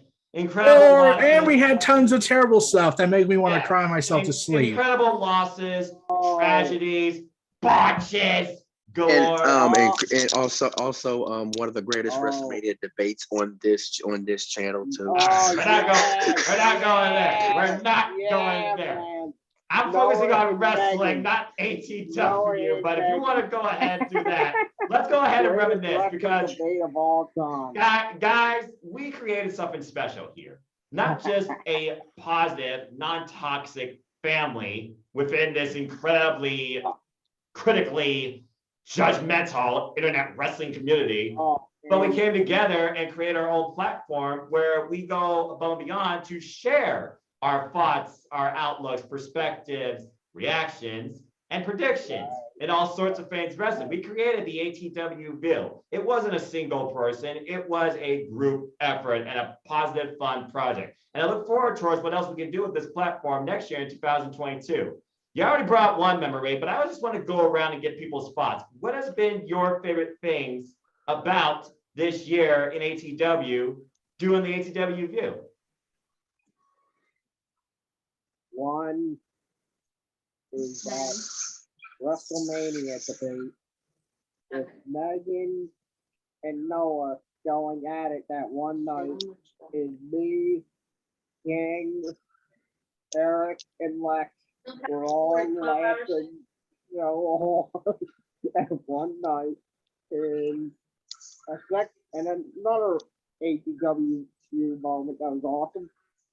ATW View Unlimited Madness. Oh, yes. The crowning madness. The longest ATW View to date. Yes. Where my highlight also. There's another one. How I laughed so hard at Taurus. Oh, yes. An immortal moment forever.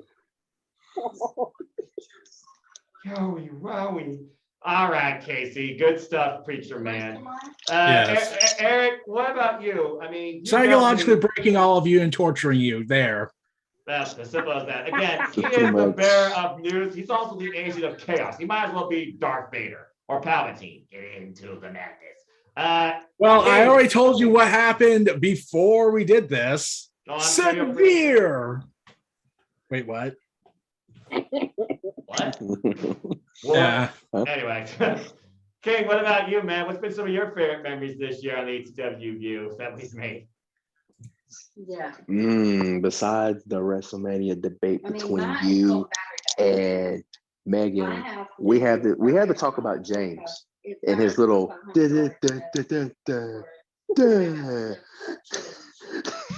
on the Yeah. Thursday tirade episode, because oh my god, ever since, well, I haven't laughed that hard since our WrestleMania ATW View, and James is a whole other character in his own right. Like seriously. He really is. Also, here's Morgan Freeman. Oh my God, that intro on Full Gear. I'm always gonna remember that. Yes. I am a historian. Oh. Wait, who we fight? Rocky, Oh. Rocky, right? Oh, one more other thing. But From an ATW View, like this year, yeah, was Noah absolutely going berserk at the grizzled young veterans loss to MSK. I've had enough rants for one lifetime where I'm pretty sure my blood pressure is not going to be normal next year. MSK to beat grizzled young veterans, and Noah went full berserk. That was probably my worst rant this year. That was worse than me talking about Goldberg becoming WWE champion in 2021, where I friends go on TikTok and cosplay somebody. We don't speak of that. Yeah. Right, because it was bound to happen at Country Redacted. But I digress. Yeah, we've had our becoming WWE champion one time. we've had our fair share of rants and why the F did this happen, but there's some fun moments too where we just shared a discussion. I really gotta give credit where credit's due to Megan Chiba on really hosting a great episode on the perspective of women's wrestling. And ever since James joined the family, he's definitely brought a different perspective and a lot of fun moments and clashing of the minds with Eric too. And yeah, I think overall, the biggest moment this year will definitely be the rant debate of women's tag team wrestling between me and Megan Chiba. Will that happen next year at WrestleMania? Insert number here. We're going to have to wait and see. But that being said, I look forward to it. If there even is, like Nia Jax is gone, so clearly that's not going to happen again. But you still got So Shayna it's Baszler. like, is there even a women's tag team division still in Well, that company? I think they still have the titles. They're just, irrelevant. And Shayna Baszler is there. So chances are they'll probably do Shayna Baszler versus Naomi. And Naomi will beat Shayna Baszler on the Grand Station Wall and Megan will break something. Shout out, by the way, to Megan Chiba, who now is, of course, training to be a great wrestler herself. Part of maybe NXT UK. We'll have to wait and see. But also, I hope her health is okay. Please take care of my friend. Get well soon. We miss you. Damn you, COVID! Shout out to pandemic. But I digress. Shout out to Kid Bandit too in this family. Shout out to Kid Bandit as well, doing his thing. Absolutely. Again, wrestling influences in and out of ATW, in and out of this family and this wrestling community too. Oh, did you see what Kid Bandit wants to do now? What does he want to do now?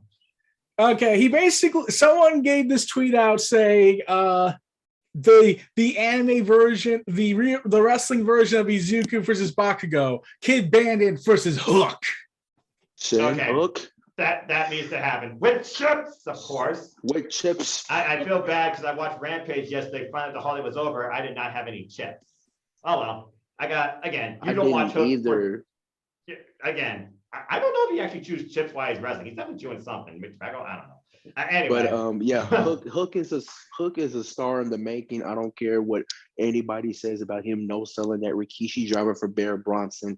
That was basically a no sell, and it needed to happen because used to no sell back at SummerSlam. There's clips of it all over the internet. Like they said like father, like son. There you go. Yeah, exactly.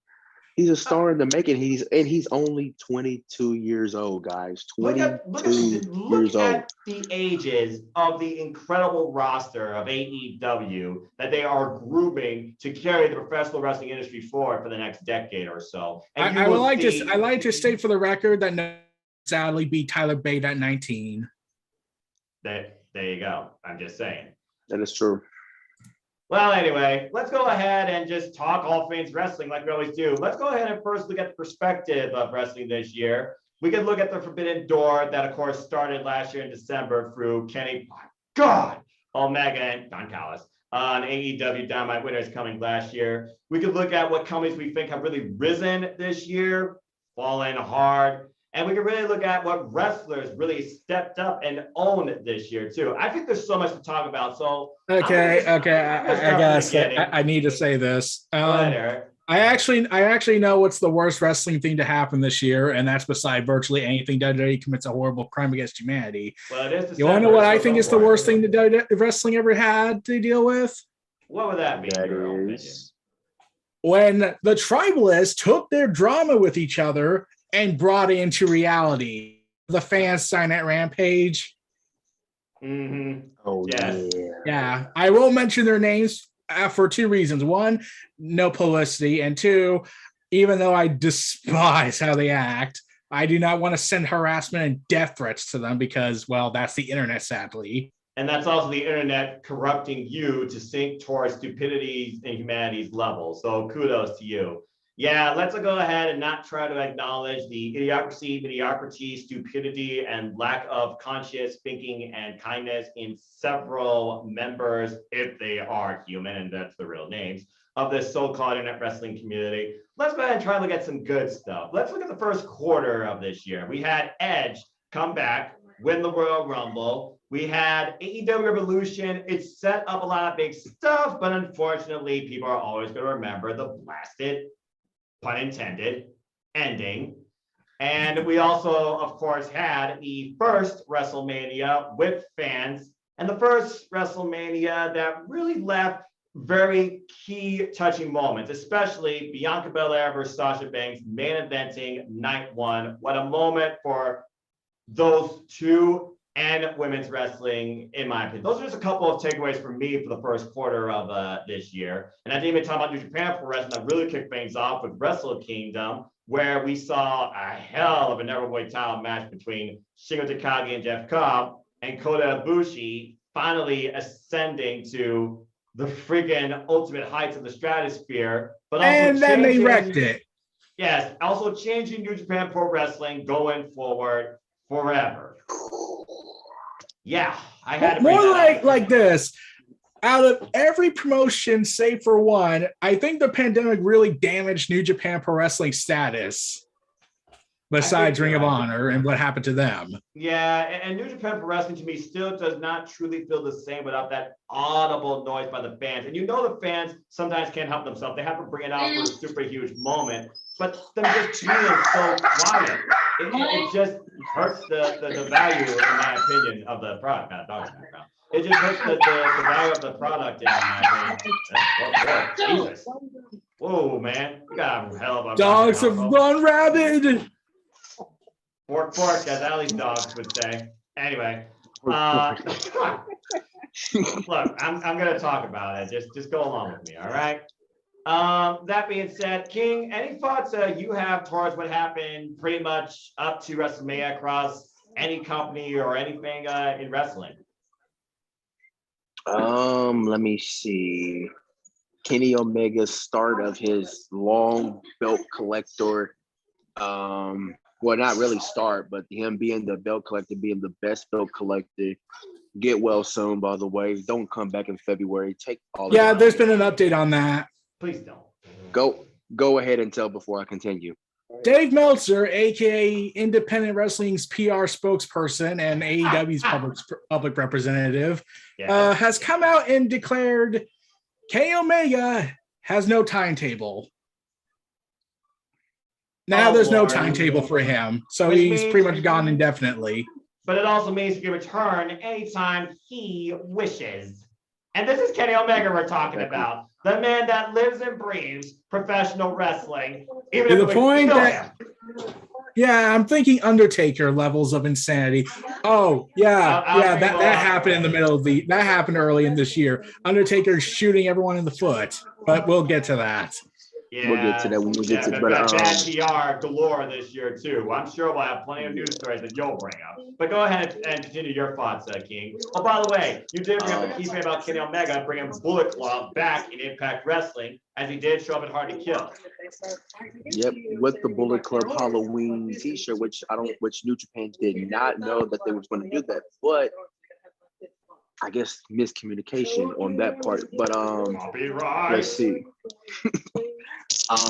Just saying. Vince, more releases. What I took was more releases as well, which basically there were some notable names in that releases where they're in greater pastures and like greater spirits within other companies, which well deserved, because once you in that company, you are felt like a prison. Like you are handcuffed creatively, and you are handcuffed with your character. Not really creatively, but how you wrestle as well. I mean, look at Keith Lee, look at Dijakovic. I could probably name a few others, but also the biggest takeaway, and I'm gonna go post WrestleMania over here. I'm gonna go into May. How in the world is a 62-year-old man by the name of Sting wrestling like he's still 27? There you go.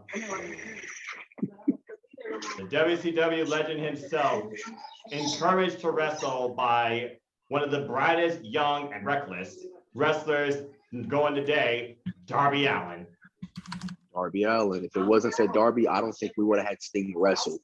So we can all give thanks to credit all to Darby. And also Miro's TNT title run. Oh my God, that was a good title run about Miro. Yes, very good stuff. We also, of course, had our Arcade Anarchy, where the best friends finally made contact with the galaxy's greatest alien, Boop. And Chris Statlander has been on an absolute, no pun intended, rampage this year with what she brings to the ring, being more galactic, stronger than ever. We also had Rebellion, where history was made and the belt collector came to fruition, where Kenny Omega took on Red Swan on the Impact Wrestling turf and won the Impact World Heavyweight Championship.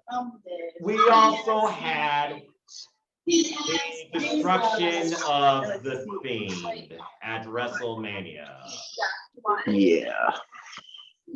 I feel like I just have to bring that up because one of the most original, creative things in that company's latest history completely destroyed in less than 10 minutes.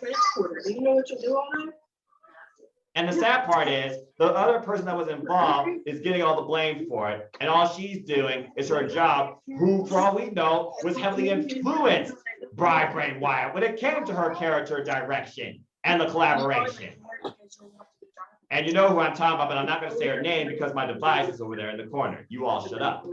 That being said, Eric, I will mute you. I will mute you. I said too easy. Thank you. Very easy. Casey, give me your thoughts towards the earlier part of this year in all things wrestling. What are some of your biggest takeaways or moments or things that you regret seeing happen? Thing that gets me is especially that they managed to mess up William Ratonda's character, the theme, all in one. You might want to turn your mic up a little bit, preacher man. When you sit down to it, Bray Wyatt had the greatest thing going in the Fiend character, and they managed to destroy the Fiend all in one. And the reason why is Williams was being too protective over his character, Fiend. And you had guys like the Undertaker, Mark Calloway being protective of the Undertaker back in the day. What is wrong with William Rotunda not being protective of his character to feud. That's what bothers my damn mind. And number one, though, but also makes me also I get annoyed at is how they were blaming Alexa Bliss for his downfall, because it was not Alexa Bliss's fault that Bray Wyatt was released. Number one, Alexa Bliss simply showing what her bosses were telling her to do. I mean, she's just following orders. I mean, she does what the bosses tell her to do, and that was her job. Alexa Bliss was doing. And to me, it was not Alexa Bliss's fault. She has nothing to do with that. That is the management and the upper boss's fault for messing with William Rotunda's character, the Fiend. If they could have let him loose and let him just do the Fiend bomb, like, all have control of it. But nope, they want to do things their way, and they killed Bray Wyatt. Bray Wyatt's fun for professional wrestling. That's why he took a long time off after he lost at WrestleMania to Randy Orton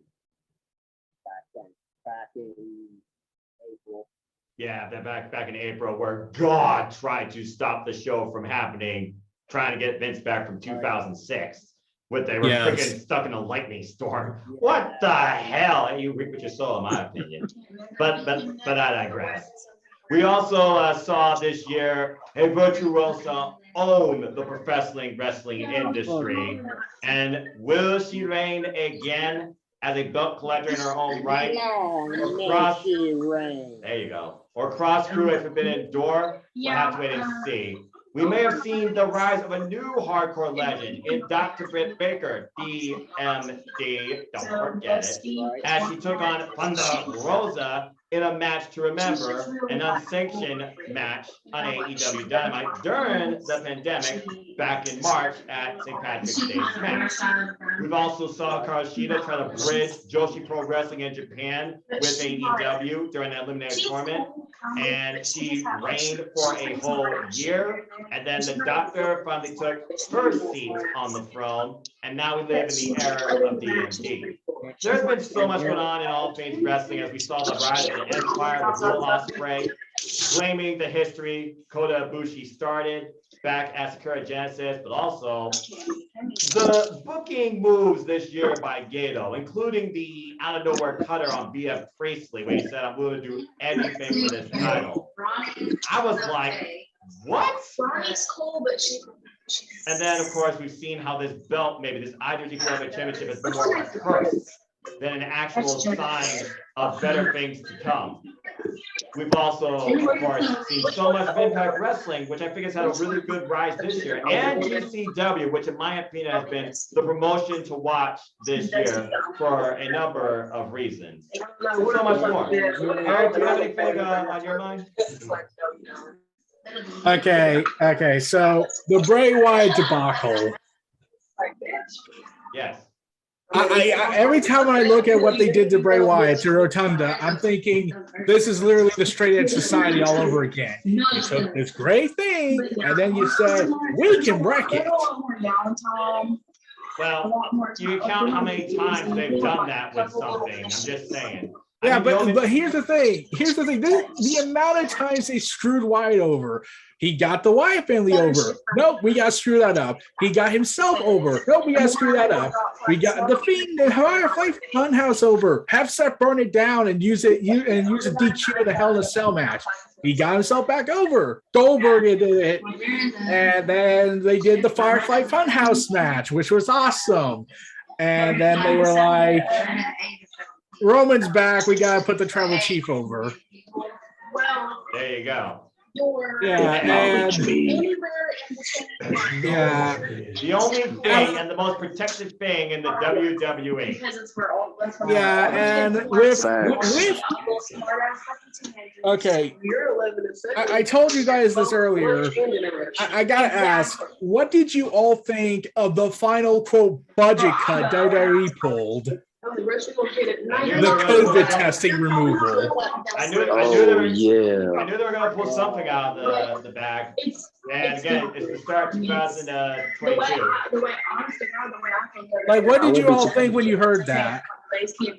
So basically how I see it is that so you're gonna have to have Roman go to Hollywood and you have KO resign and then you pull this shenanigans, even though KO left because of the fact that because they thought they were gonna be doing testing. And he stayed at his house for how many months or weeks or days? I forgot. It was several. He was gone from WrestleMania afterwards to, if I had to be correct, September. I think that was about right because he was not involved in SummerSlam. No, he wasn't. So yeah, he was And gone then for those many Roman months. Reigns left before his big main event match with Goldberg and said, if you don't take this seriously, I'm retiring. I'm done. I don't need you.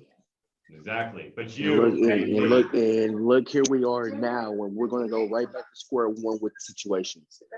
Of course. Yeah, and here's what I said, that if I was Roman, if I was Joe, this is what should be the vibe that people should be worried about with Roman. Joe is just as pissed off as Roman Reigns' character is, and this time you won't be able to talk him down. You blur the lines between the character versus the actual person. When the person is upset with you, that's a whole nother story, especially when he's your top guy, top merch seller, top reliable And plus, person. like we mentioned, he's making serious talks with Hollywood agents. What's telling him to say, well, I got Hollywood calling me. See you guys. I don't have to go to day one. Goodbye. Well, the point of going to WWE is not to be a professional wrestler, but to be that next great entertainer, which honestly basically means you go to WWE, you're just trying to get to Hollywood and get away from the ring, I feel like. Look at Sasha Banks. She did the Mandalorian, and she's barely been involved physically in the ring. Oh, and Sonya Deville says she wants to be in Hollywood like The Rock and Cena. And I was like, okay. Okay, yeah, that's a freaking thing, I guess. Oh, yeah, we also saw the death of a brand. RIP towards 7 years of incredible attempted rise in pro wrestling. Change the direction of WWE. Goodbye, NXT. Not my NXT. But before that, there was some awesome stuff with Karrion Kross, TikTok, who took on the best of NXT in a fatal 5-way match. We had Io Shirai and Candice LeRae have a hell of a feud. And we saw a certain way the NXT product was taken that really brought forward something that I'm sure we'll never forget, and that is the story of Index. I was gonna say, and then don't forget, then we took the downward spiral when we said, hey, remember Mortal Kombat Annihilation Shao Kahn? Let's make a crappier version of that with Karrion Kross and have him lose to Jeff Hardy in like a minute and 39 seconds. And Jeff Hardy is the face. Well, he's still champion. And Jeff Hardy is the face while literally loses via heelish tactics. And I'm like, and look, really and that one. And look at Jeff now. Who knows? He's out of WWE. Well, we can only hope that he's taking care of himself mentally and physically. Because again, that guy, he destroys his body in the ring. Go ahead, Casey. Right. And here's one awesome match from the Black and Gold brand of NXT. Is Walter versus Dragunov. That's it. That was the end note I was going for. Yep. That Dragunov and Walter tore the house down at NXT TakeOver 36. That match. Those guys looked like they could have went all night and into the early morning hours. That's how great of a match it was. And those two guys literally beat the shit out of each other straight to no return. Because that's how great of a match that was. And Dragunov is a tough son of a bitch to stand those hard chops from Walter in that match.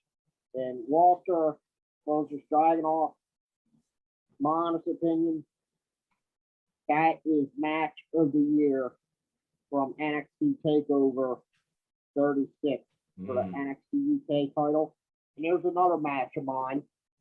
That is right up there. There's a topic we're going to go into. Good luck naming only one match. Right up there, that one. With that one. For the NXT UK Women's Championship, Haley Ray, the current champ at the time, versus Miko Satomura. They faced each other twice for the title. Champion twice. And the second match between them two was great, just like the first match that they had. Kaylee Ray, Miko Satomura absolutely tore the house down at BT Sports Studio in London. And shout out to both of those ladies for putting on an incredible, phenomenal match to this very day in the modern era of women's wrestling. Because that match right there, I say, if that happened in AEW or any other promotion, you best believe that match is going to be great outside of WWE with AEW or Impact, because that match would be right up there with their NXT UK match. Well, again, Kaylee Ray and Michael Satomura are no strangers to each other. The first time I saw those two face each other was in Pro Wrestling Eve at Wrestle Kingdom, which is like their version of, you can guess it, Wrestle Kingdom. And Kaylee Ray got the surprise win via roll-up. Now they meet at NXT UK where Kaylee Ray's the champion, and Michael Satomura took Kaylee Ray further than anybody else and got the title off her. Yes, you did. Let's go ahead and talk about, by the way, NXT UK. Every week it seemed, or every other week it seemed, somehow within an hour, they have constantly delivered bangers of main events and incredible first-time clashes. Whether it was a Heritage Cup match, or a Tag Team Championship match, or an NXT Championship match of some form, or a grudge battle, the NL grudge battles, like the street fight, or the knockout or tell between Joe Coffey and Rampage Brown. It seemed that NXT UK constantly delivered a pay-per-view quality main event this year on each one of their shows. They have really kept up with what they stand for over there on that brand. And I just wanted to put that out there. NXT UK needs more viewership, needs to be more respected, and definitely deserves more attention than a lot of things with WWE. That's all I gotta say about it. I also gotta give a shout out for talking about matches of the year. Dude, Shingo Takagi versus fill in the blank. Okada, Will Ospreay, Jeff Cobb, Kota Ibushi, yet to happen, but he wants it to happen. You name it. And I gotta say, one of my favorite matches this year that he had was not even a championship match. My boy, I gotta go with Shingo Takagi versus Tomohiro Ishii, G1 Climax 31, Day 1 main event opener of the series. Those two could have killed each other with those lariats that sounded like freaking gunshots. Definition of strong spirit and Japanese strong style. And the reason I love that style of professional wrestling so damn much. Shout out to our fellow Japanese correspondent Indigo, who definitely, I feel like, has wagered Utami as his female wrestler of the year after her Dave Meltzer ratings breaking candidate match of the year against Saraya with that beautiful Stardom Championship, and she still holds that belt to this day. Can anybody take the belt off Utami at this point? I gotta wonder. But again, Stardom is one of those brands that doesn't get enough attention because, again, it's in that little spot, and I'm glad we'll talk about now they're getting the attention they deserve on the main stage of Wrestle Kingdom next year. But that being said, you talk about matches of the year, you talk about stories of the year, you talk about things to remember this year, endless moments, endless class across the industry. Shout out to Serena Deeb and what she's done with the NWA Women's Championship, now held by Camille, who, in my opinion, I think James is like the modern day China. She has been an incredible champion this year. Someone finally ended Nick Aldis's incredible reign. Might not have been the person we expected, But overall, I don't hate it. And the return of British Invasion, I'm all for. But there's just been so much good this year. So I want to, Casey, you already kind of started this. I want to go around and give everybody spots towards what are some of your favorite matches, keyword, matches this year. Eric, I'll start with because you. there's a lot. Yeah, go for it. Okay, number one has been the thing I called to happen this year: Hangman versus Kenny Omega. There you go. The Number 2.5-year storyline culminating. Continue. Yes. Number two, Hangman versus Bryan Danielson. 60 freaking minute draw. What the hell? Third is, once again, conveniently, Bryan Danielson versus Kenny Omega. King can talk about that. I'm sure that was on his list too. 30-minute draw on Grand Slam in a 20,000 seat capacity venue full of professional wrestling fans that didn't want that match to end. Classic, instant classic. Number four, and this might surprise you, Roman Reigns versus Edge versus Daniel Bryan. You see where this theme seems to be going with? Yes, absolutely. And I give credit due. All three men, they each made a claim towards why you should think they should be the champion and why they were in that main event. Honest to God, if I was to give some kudos to something non-NXT UK and WWE and non-Black and Gold NXT, that probably be one of three matches that I would.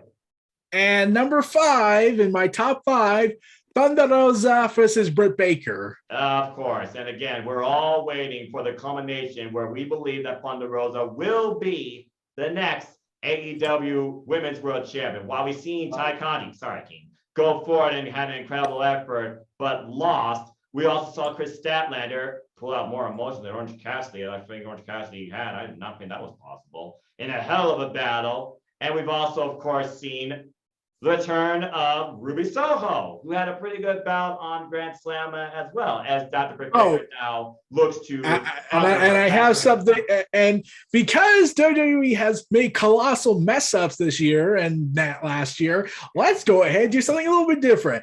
Top 10 WWE screw-ups of 2021, probably. Well, I think we all can culminate on that together. I'll go ahead and start this off. Let's see. First screw-up of 2021 I can think of. R.I.P. the Demon. Who builds a ring from IKEA during the Universal Championship match? Are you fucking kidding me? He lost because the rope exploded. Oh, conveniently, because God came back from Backlash 2006. Damn Bullshit. it. Anyway, You want to know the sad thing? You want to know the sad thing, though, about that match? What? I had never found a report or anything to explain what the hell happened. Nothing ever came out about that. That'd be too much like right. Of course not. Okay, so there's one. Here's number two. Okay, now easily I could just say all the releases they did, but that's the obvious one. So, but here's the one that I will laugh at for the rest of my days. Oh, here we go. WWE thinking Tommy End was signed to a 90-day no-compete clause, only to find out it was 30 days when he showed up on Dynamite out of nowhere. And Malachi the House of Black was arrived that night. And Malachi Black was born. And WWE was forever embarrassed to realize, hey, we had this guy on our main roster for about 2 years now. Did anyone look to update his contract? That'd be too easy. We forgot. There's one more I want to mention for my personal list. You want to know what the other one is? And I'm pretty sure people forgot about this. Well, I'm just going to do an honorable mention before you mention your thing. Fuck zombies, Backlash, WrestleMania Backlash. Besides that. Fucking stupid. Go ahead. At least that's just WWE being stupid. You want to know the one? The trash bag scandal with Mickey James. And what that revealed. The fact that, once again, this is not the company you look towards for professional wrestling and doesn't respect women's wrestling or, honestly, women. But I will turn the coin here to something positive. Thank you, Mickey James, Billy Corgan, and NWA for a hell of a respectable showcasing and presentation and honoring of women's professional wrestling with Empower. What a show that was. And legit, Hurt and Camille, they tore the house down. That was an incredible show. I love that show, top to bottom. I'm hoping for an Empower 2 here in 2022. I'm hoping for I hope it's an another annual thing. I'm hoping they make a shot saying, "Hey, we kept our end of the bargain this time."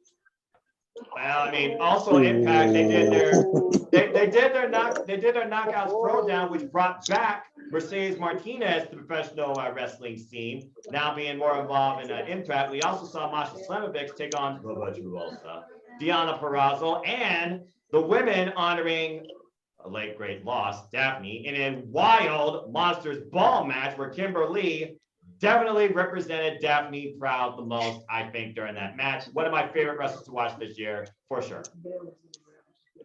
Anyway, King. So Casey King, what are your WWE screw-ups that will probably be destroyed? Yeah, let's go ahead and talk about your screw-ups first, and then King, we'll go back to you for your favorite matches this year. So Casey, all right.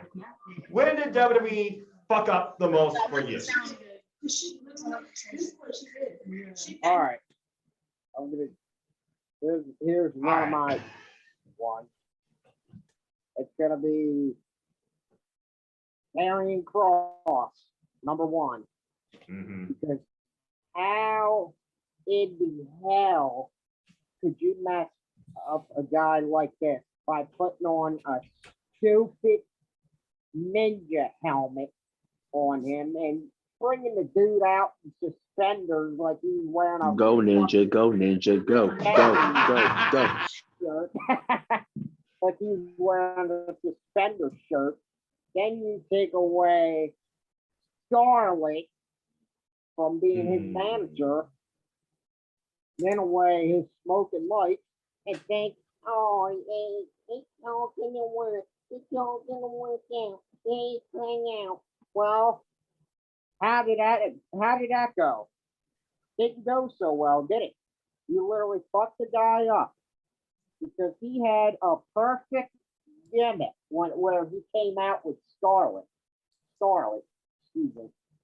But because Scarlet is what made Karrion Kross's entrance. She is what made his entrance. And when he took her away from him, he was never the same guy again. Nope. And Adam Cole called it best in a promo one time on NXT Black and Gold. He just said that I remember he said in the promo that when they take away the lights in the girl, you're gonna be a nobody. It turns out Adam Cole was absolutely right. He wasn't shooting. He wasn't shooting straight from there. Because he's seen it coming from a mile away, Adam Cole. And he left for AEW because they told Adam Cole that they wanted to cut his hair and change his name because they didn't want it to get it confused with Michael Cole. And props to Adam Cole for leaving for AEW and getting the hell out of there so fast. And number two screw up on my list is William Rotunda, where they messed up the theme, as we all know. Yep. And number three is Keith Lee. This guy had a perfect gimmick in Keith Lee, where he had the best entrance thing, oh, bask in my glory. And he used to come out to that, and he was so over with the crowd that they were started to sing his entrance thing. And it turns out they didn't like that. You know, we gotta change this time. We gotta change Keith Lee's entrance thing into something generic metal bullshit thing that did not match him at all. And then here's another one. They changed him in the Bearcat. Oh jeez, I was hoping nobody would bring that up. Hell, kind of name is Bearcat Keith Lee. No, thank you. How I remember him is Keith Limitless. Not Keith Bearcat Lee.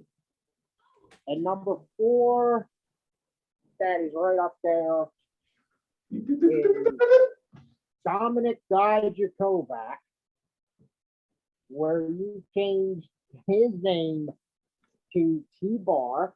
Because what the hell kind of name is T-Bar? But to be fair, they did that last year when Retribution became part of the WWE. It's named after a huge bar with the letter T written on it. Is that where they got the idea from? Maybe that's a tool. I don't know. Boggles my mind. That just boggles my mind.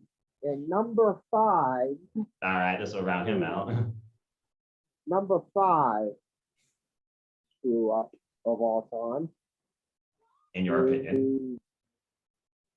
In my honest opinion, is the suspense. Damn. Number 5, I got one. Rhea Ripley. Rhea Ripley.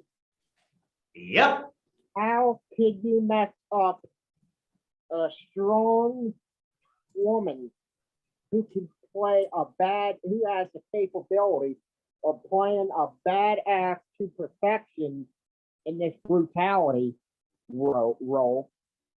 Because you messed up Miss Demi Bennett, who's known as Rhea Ripley, and you messed up this lady's character by having her team with Nikki Cross. That's Nikki ASH. I like to remember her as Nikki Cross. I know, but I'm just saying, if you're going to talk about the screw up, Nikki Ash Ketchum. Talk about the screw up. I don't like to remember her as Nikki Ash because Nikki Ash, that's another one. Don't forget Ketchum. Stop with the Pokemon references. Nikki Ash is another one. Nikki Cross is another one that you messed up big time because Nikki Cross had a crazy gimmick where she was literally a part of Sandy, and she used to run to the ring like that, and she had a perfect gimmick as well. So you messed her up by turning her into a superhero gimmick. Well, to be fair, that was her idea, but the problem is they should have explained it. They should like they could have given Nikki Cross a dissociative identity disorder, Split. Movie. Some sort of origin story, kind of like your girl Dakota Kai when she came back after her match with Raquel Gonzalez at TakeOver as well for the National Women's Championship. Came up short, came back, screwed Raquel. They had a short feud with the War Games, and then you saw your girl lost last week on Tuesday. To a trash can. To a trash can. Yeah. Oh! I got another one that they screwed up on. Oh Lord, what is it, Eric? It was after they fired all these people, and they were still making merchandise off of them. Anyways, buy this Keith Lee holiday themed gear. It's definitely not exploitative. Buy this Fiend Funko Pop. Expect Adam Cole and half the roster eliminated to be used in recycled assets in your next W2K video game, which I'm so not getting. Same here. All right. Well, good stuff or bad stuff, Casey. Let's see if King can add anything different to that. So first off, King, there was the good times, it was the bad times. Talk about the stuff that made you question yourself as a enthusiast of Twisted Tapes. And then talk about your favorite matches this year in all things wrestling. The floor is yours. What made me stop watching full time was the death of the black and gold brand, as we all know and love as NXT. That was the final nail in the coffin for me. Was basically like, those were the best 4 years of professional wrestling underneath the WWE banner, because it gave us the best takeovers, it gave us the best matches, it gave us what we fans have craved for the main roster to do. Just take from NXT and what they do and implement that into the main roster. I mean, for Christ's sake, look at November 2019. look at November 2019 on that episode of SmackDown between Adam Cole and Daniel Bryan for the NXT Championship. Mhm. And I still say to this day, that is the best SmackDown that they have ever produced. Like, ever. Like, nothing has topped that SmackDown since, in my opinion, because that's what happens when we implement NXT's like elements into the main roster. And I still, I still remember shocking Noah with what I told him about that night. Besides, the mechanical crisis, I remember telling Noah this, and he was shocked by it for about a good 10 minutes. When I told him that Vince was the one that booked Adam Cole to beat Bryan, not the screw job finish they could have done. Which I remember you saying that when we do our Zoom watch-alongs, and I was like, "What?" Like, yeah, that was the moment Vince realized, if I'm going to kill AEW, I'm actually going to have to ask for help.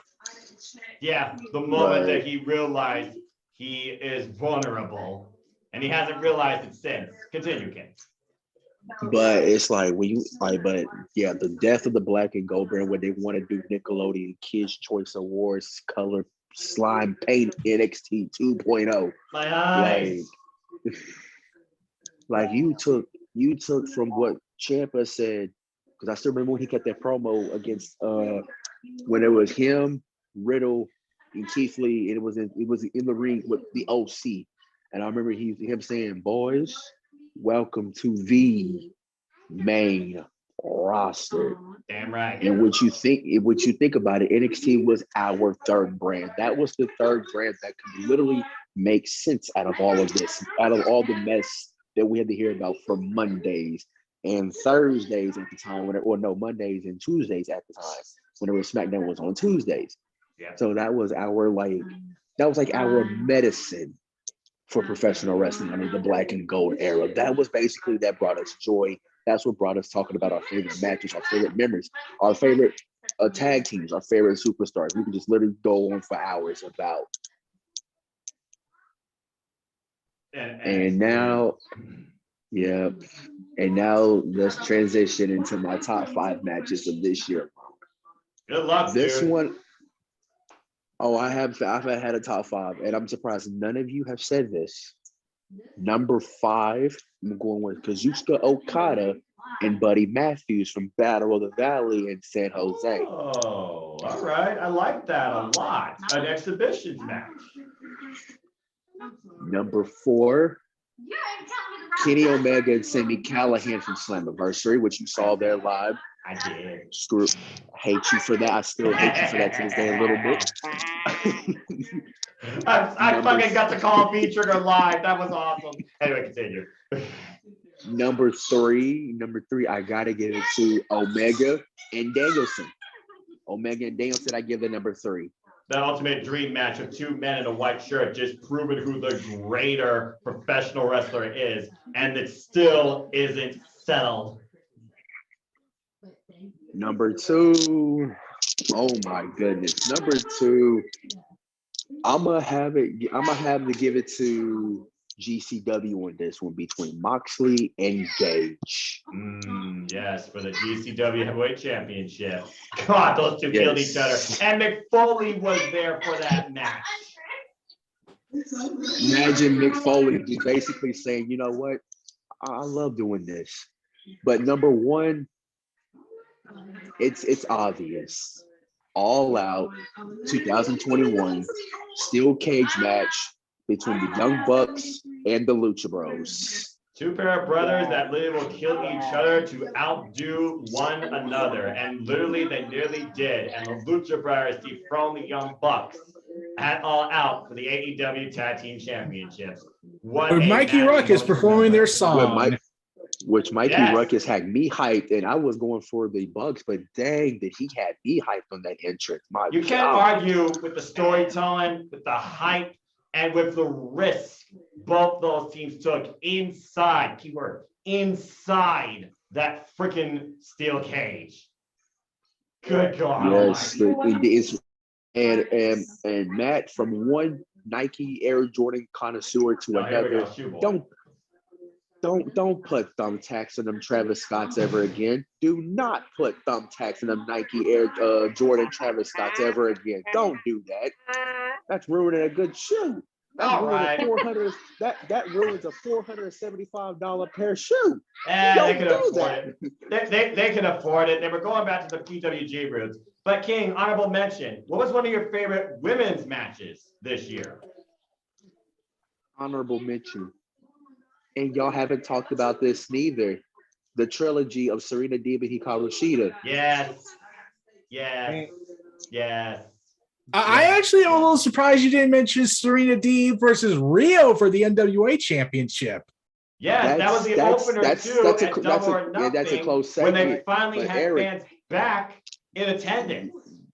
Yes, but Eric, that is a close second. But when you look at Sheeta and you look at Deeb, they just gel so together in that ring. It's basically magic in that ring between those ladies. They bring out the best in each other. And as far as Deeb goes, she will never be done with Sheeta until she feels like she's done with her. And kudos to Deeb now being a producer for the AEW women's roster. Just like Gail Kim now is a manager in Impact Wrestling for the Knockouts. And to this day, I still think the Knockouts is the best women's division, non-all women's promotion out in professional wrestling today. AEW, they're slowly becoming better.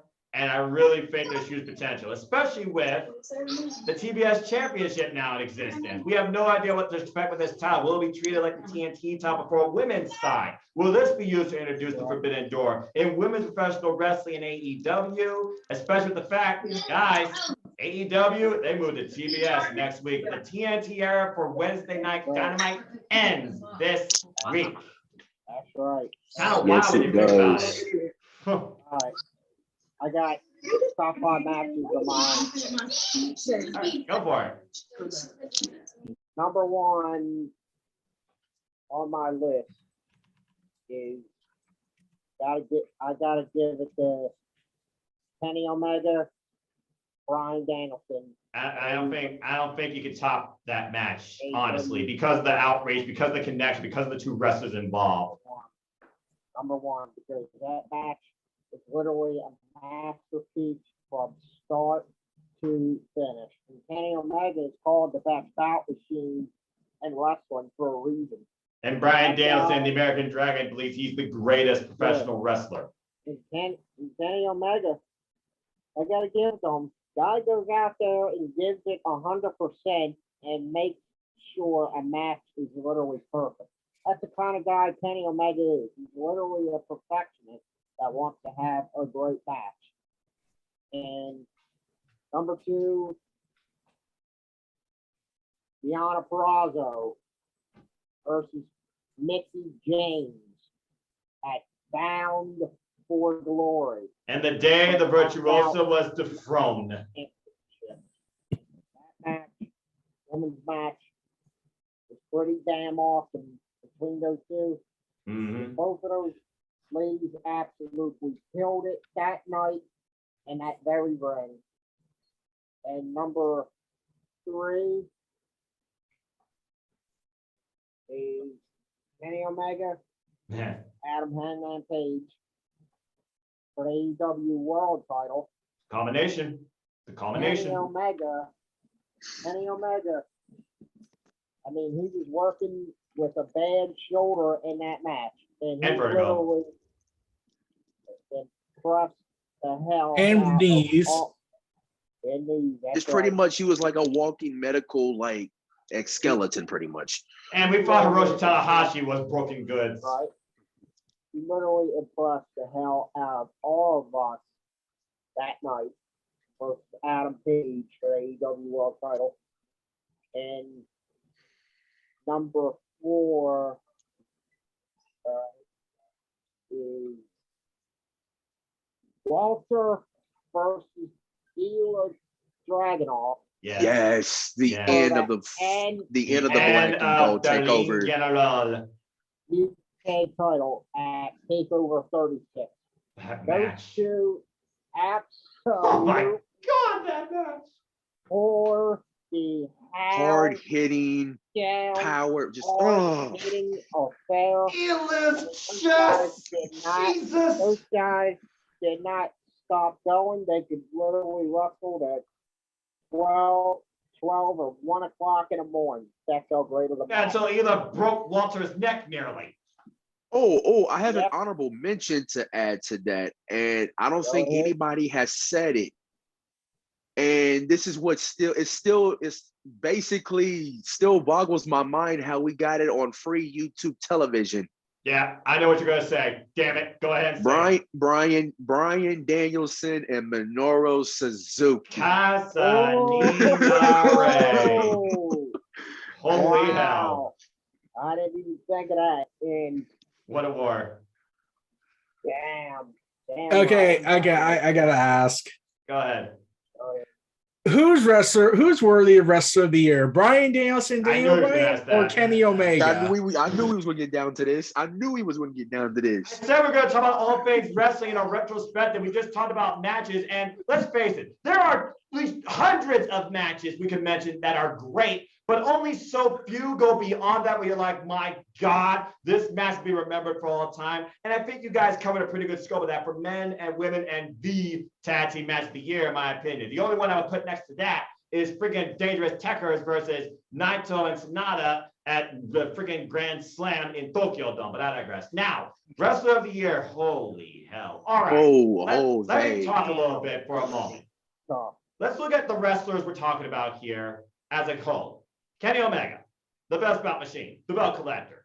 He wrestled across 3 different promotions and held 4 titles. He was part of the 2.5-year saga in culminating a Hangman Adam Page as your next leading champion of AEW. Everybody he's been in the ring with has continued to flourish because they were with that man who put them forward, whether it was championship match or non-championship match. Alan Angels for one. And then on top of that, while doing this, he was constantly injured with an injury list longer than the list of Jericho probably. Now the man finally takes rest after nearly having this title for a year, taking it off Jon Moxley and pushing AEW forward. That is the best bout machine, Kenny Omega. But you forgot one more important thing. Go for it. Despite the fact that he was wrestling hurt with vertigo, with knee injuries, with bruises, with bone bruises, with tailbone injuries, and he was being told, "Okay, Kenny, so Kenny, what do you want to do? I want to do death matches." And then he went to Impact Wrestling. But guys, listen, that was just basically Kenny wrestling hurt. Wait till Kenny is fully healed up. You don't think that he's been looking at Brian and saying that he's been making pace to becoming a wrestler of the year? You don't think Kenny is realizing that right now while he's recovering? Wait till a fully healed Kenny. Yeah.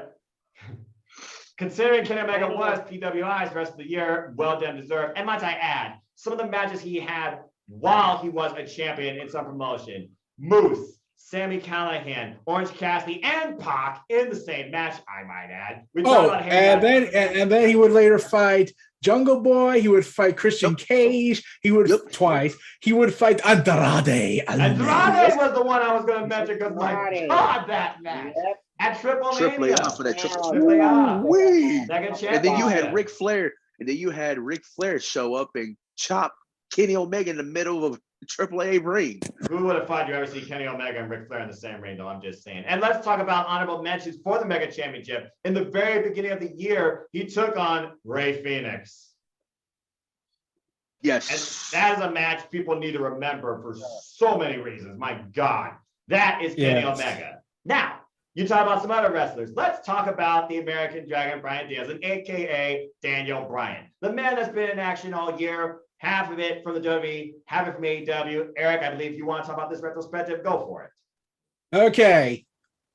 Last match, he fought Roman Reigns. Last match out of WWE, he fights Roman Reigns. First match in AEW, he fights Kenny Omega. Probably the closest we'll ever get to Roman Reigns and Kenny Omega locking horns. Pretty much. Yes. Yeah. Bryan Danielson and Daniel Bryan. Like, Kenny Omega worked 3 different promotions. Bryan worked for 2 of the biggest promotions in the world currently. Yes.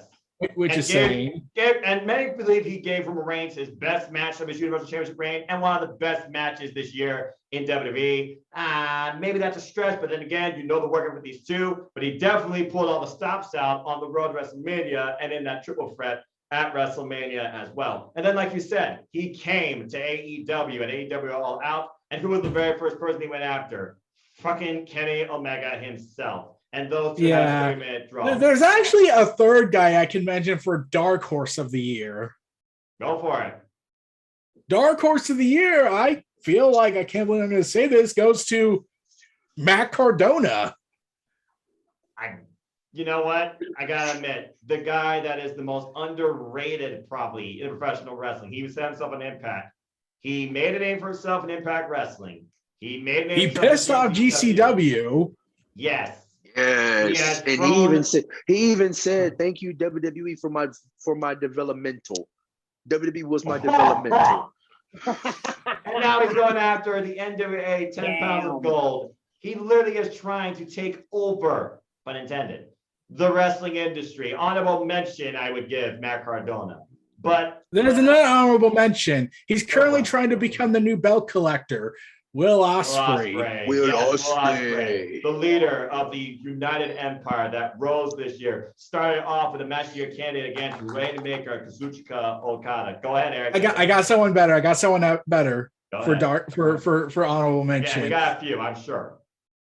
He could have won the G1 instantaneously. Jeff Cobb. Oh, Jeff Cobb. He went the whole way and lost in the very end. But my God, what a performance! I betted that he was going to be the one that wins it all because he's just that over at the moment. If it wasn't going to be him, for God's sake, it could have been Zack Sabre Jr. I was rooting for both those men. Damn it. And it led to what could have been a main event classic turned into a what just happened ending for the G1 climax. That's going to be one of the most negative G1 climax finales in memory for sure. Because Kota Ibushi went for broke and broke himself. And even worse, if this really happened, even worse. Toru Yano winning the thing. Did he just say what I thought he just said? Oh, Yano won King of Pro Wrestling again. I forgot about that. He won again this week. If you guys don't know, and for those that are watching, me and Noah are not big fans of Toru Yano. We are not big fans whatsoever. This dude literally gives us like rants. It gives Noah anxiety. It gives me a headache. Why? It's just why? Who can stop this freaking idiot? I swear on my 27 years of living on this God's green earth, on January 5th, I better not see him on night 2 in the King of Pro Wrestling 4-way match. If it does happen, you will see it from. He said for that. You will see me on Twitter. Y'all will see my video reaction on Twitter going ballistic. You heard it here first. Stop it! Bring back the King of Pro Wrestling show. Kill this concept. You got drinking during a freaking match, and you freaking win with the long ball. Just like, oh my God. Okay, I'm trying to rewind. Toru Yano is worse than Steiner Mask. There, I said it. He's worse than Steiner Mask. I agree with you. Anyway. Taz Mask is great. Taz Mask.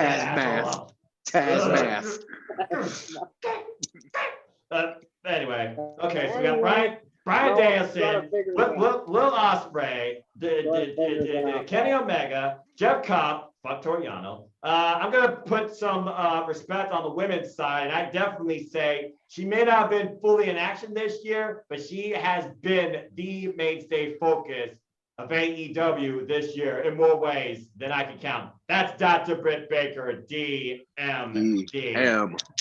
I gotta give it to Britt Baker, who finally dethroned Shida after she held the title for a year, successfully defended against a rival from her past, Nyla Rose. now going to go up against Rico, defended successfully against Ty Conti, Chris Statlander, and Ruby Soho. And even when she was in the ring, she always is talked about, always is the face, to the point now she's endorsed as one of the pillars by another man we'll talk about when it comes to our moments this year. But before we get to that topic, okay, Wrestler of the Year, if I have to pick one, objectively, as a fan, I gotta fucking go with Kenny Omega. Again, the man did it across 3 promotions, broken body and all, probably broken. And death matches galore. Yes, and dark matches galore, whether it was tag or singles or trios or with the Elites, giving us some of our favorite cosplays this year, including but not limited to Space Jam and Ghostbusters. Kenny Omega. I ain't afraid you, Budge. Yeah. I ain't afraid of no bud. Y'all ready for this? Dun, dun, dun, dun, dun, dun, dun, dun, dun, dun, dun. I gotta give it to Kenny Omega, bar none. While Bryan Danielson has been on fire 10 times over as the American Dragon, he's only done 13 matches so far. And while 2 of them are match of the year candidates in a draw aspect, it's Kenny Omega who literally did more so his time as champion versus challenger when it came to his warfare he brought forward in everything he's given us professional wrestling. So my wrestler of the year this year, it is Kenny Omega.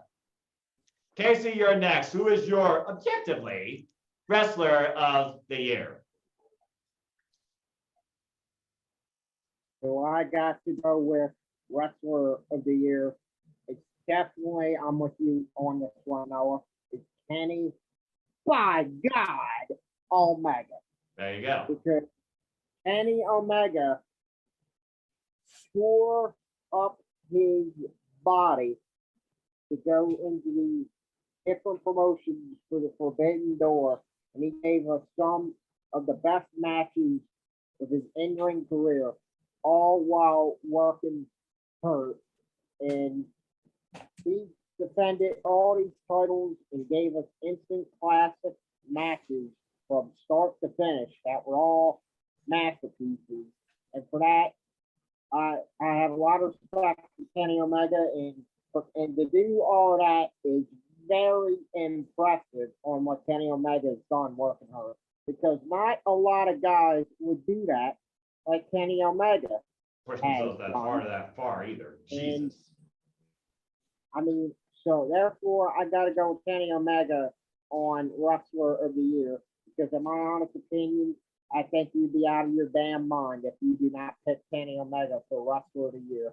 Because Kenny Omega is literally one of the hardest working men in all of professional wrestling, that puts his body on the line day in and day out, and that I absolutely admire 100%. The guy has a lot of heart, and he could put on instant classics from start to finish, and all of his matches are literally all masterpieces. I just want to give honorable mentions to some other great ones, including Josh Alexander of Impact Wrestling, who held the X Division title and became world champion for a moment. Went toe-to-toe with the King and now faces Jonah, who we'll talk about also among other people, I'm sure. Next year at Hard to Kill, I also want to give a mention again to the Virtuosa, Deonna Purrazzo, who wants to bring forward women's professional wrestling and really push for that forbidden door, brought herself forward and has truly become one of the top-tier stars in all of professional wrestling, not just women, not just Nagos, not just Impact either. Her technical game and how far she pushes to evolve herself, very few others try and do. But I will give credit where credit is due. Politicking, booking, and blinders aside, I will not deny the work ethic brought forward by, when it comes to his cinematic portrayal. And when it's not a botchy finish, I gotta give respect where credit's due. Roman Reigns, you've had a hell of a year and a hell of a run with Universal Championship too. I will not deny what you have done. Right, by yourself, carrying that company on your shoulders too. But kudos to Biggie, who finally made it where so many people want him to be, but I just wish they would acknowledge him better. And say what you will about Charlotte, whether it's booking or whether maybe she is losing her mind or maybe it's both. There's a reason why Charlotte is a champion and why she pushes so many. I'll admit, I saw the Toni Storm match. I thought for a moment, Charlotte and Toni Storm had a pretty damn good clash. Look like she was trying to push Toni Storm to bring out more. It's almost like Charlotte, I think, wants more competition, but she's not getting it. So who's really wrong in that scenario? Well, maybe we'll talk about that when it comes to booking psychology and wrestler mentality later, because I'll give credit to Charlotte Flair. You've had a hell of a year as a wrestler too, including the very first pay-per-view with people. Money in the Bank, I gotta give credit due. That match with Rhea Ripley was probably Rhea and Charlotte's best one-on-one clash to date. That being said, King, you're up. In your objective opinion, who is your wrestler of the year? Oh my goodness. First off, I'm gonna give out some honorable mentions here. Please do. For one, I really do think because I think he brought back the most prestigious belt in New Japan's history when he won G1. That man goes to the Rainmaker, Kazuchika Okada, first of all, in which I can't wait. Yes.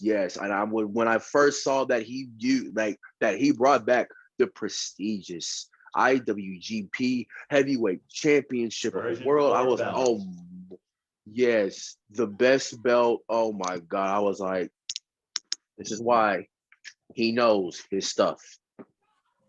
Now, oh my God, if I were to narrow it down like to wrestler of the year, I'm big on Brian, always have been, always will be. And he's been with the company for 3 months and he has put on nothing but bangers of matches he's ever been in. The storytelling, the psychology in the ring, it's not like we were used to when we used to watch him in his WWE run. And I'll take it a step further. I think he's even better than his ROH run with this version of the American Dragon. I can't argue because that. Yeah, I think this is the best version of the American Dragon we've got, and that's better than his ROH run. But I'm going to stick where it stands. I got to go with Kenny. I got to go with Kenny being Wrestler of the Year because still to this day, the man has basically, and I watched this interview with Dr. Bo Hightower. Go check that out if you guys haven't, with his chiropractic session. Yeah, with that Dr. Bo thumbnail Hightower. tells a whole lot more than you think. Yeah, he's told, and he's even said that he has to learn a new skill of wrestling in the ring while his vision is in circles. Like that takes a lot of skill while being hurt, while you dealing with vertigo and all other negatives. And I would like to just mention this. He's had this since 2018. Now think of all the matches he had to work with. And that was at Wrestle Kingdom against Hiroshi Tanahashi, because I remember that.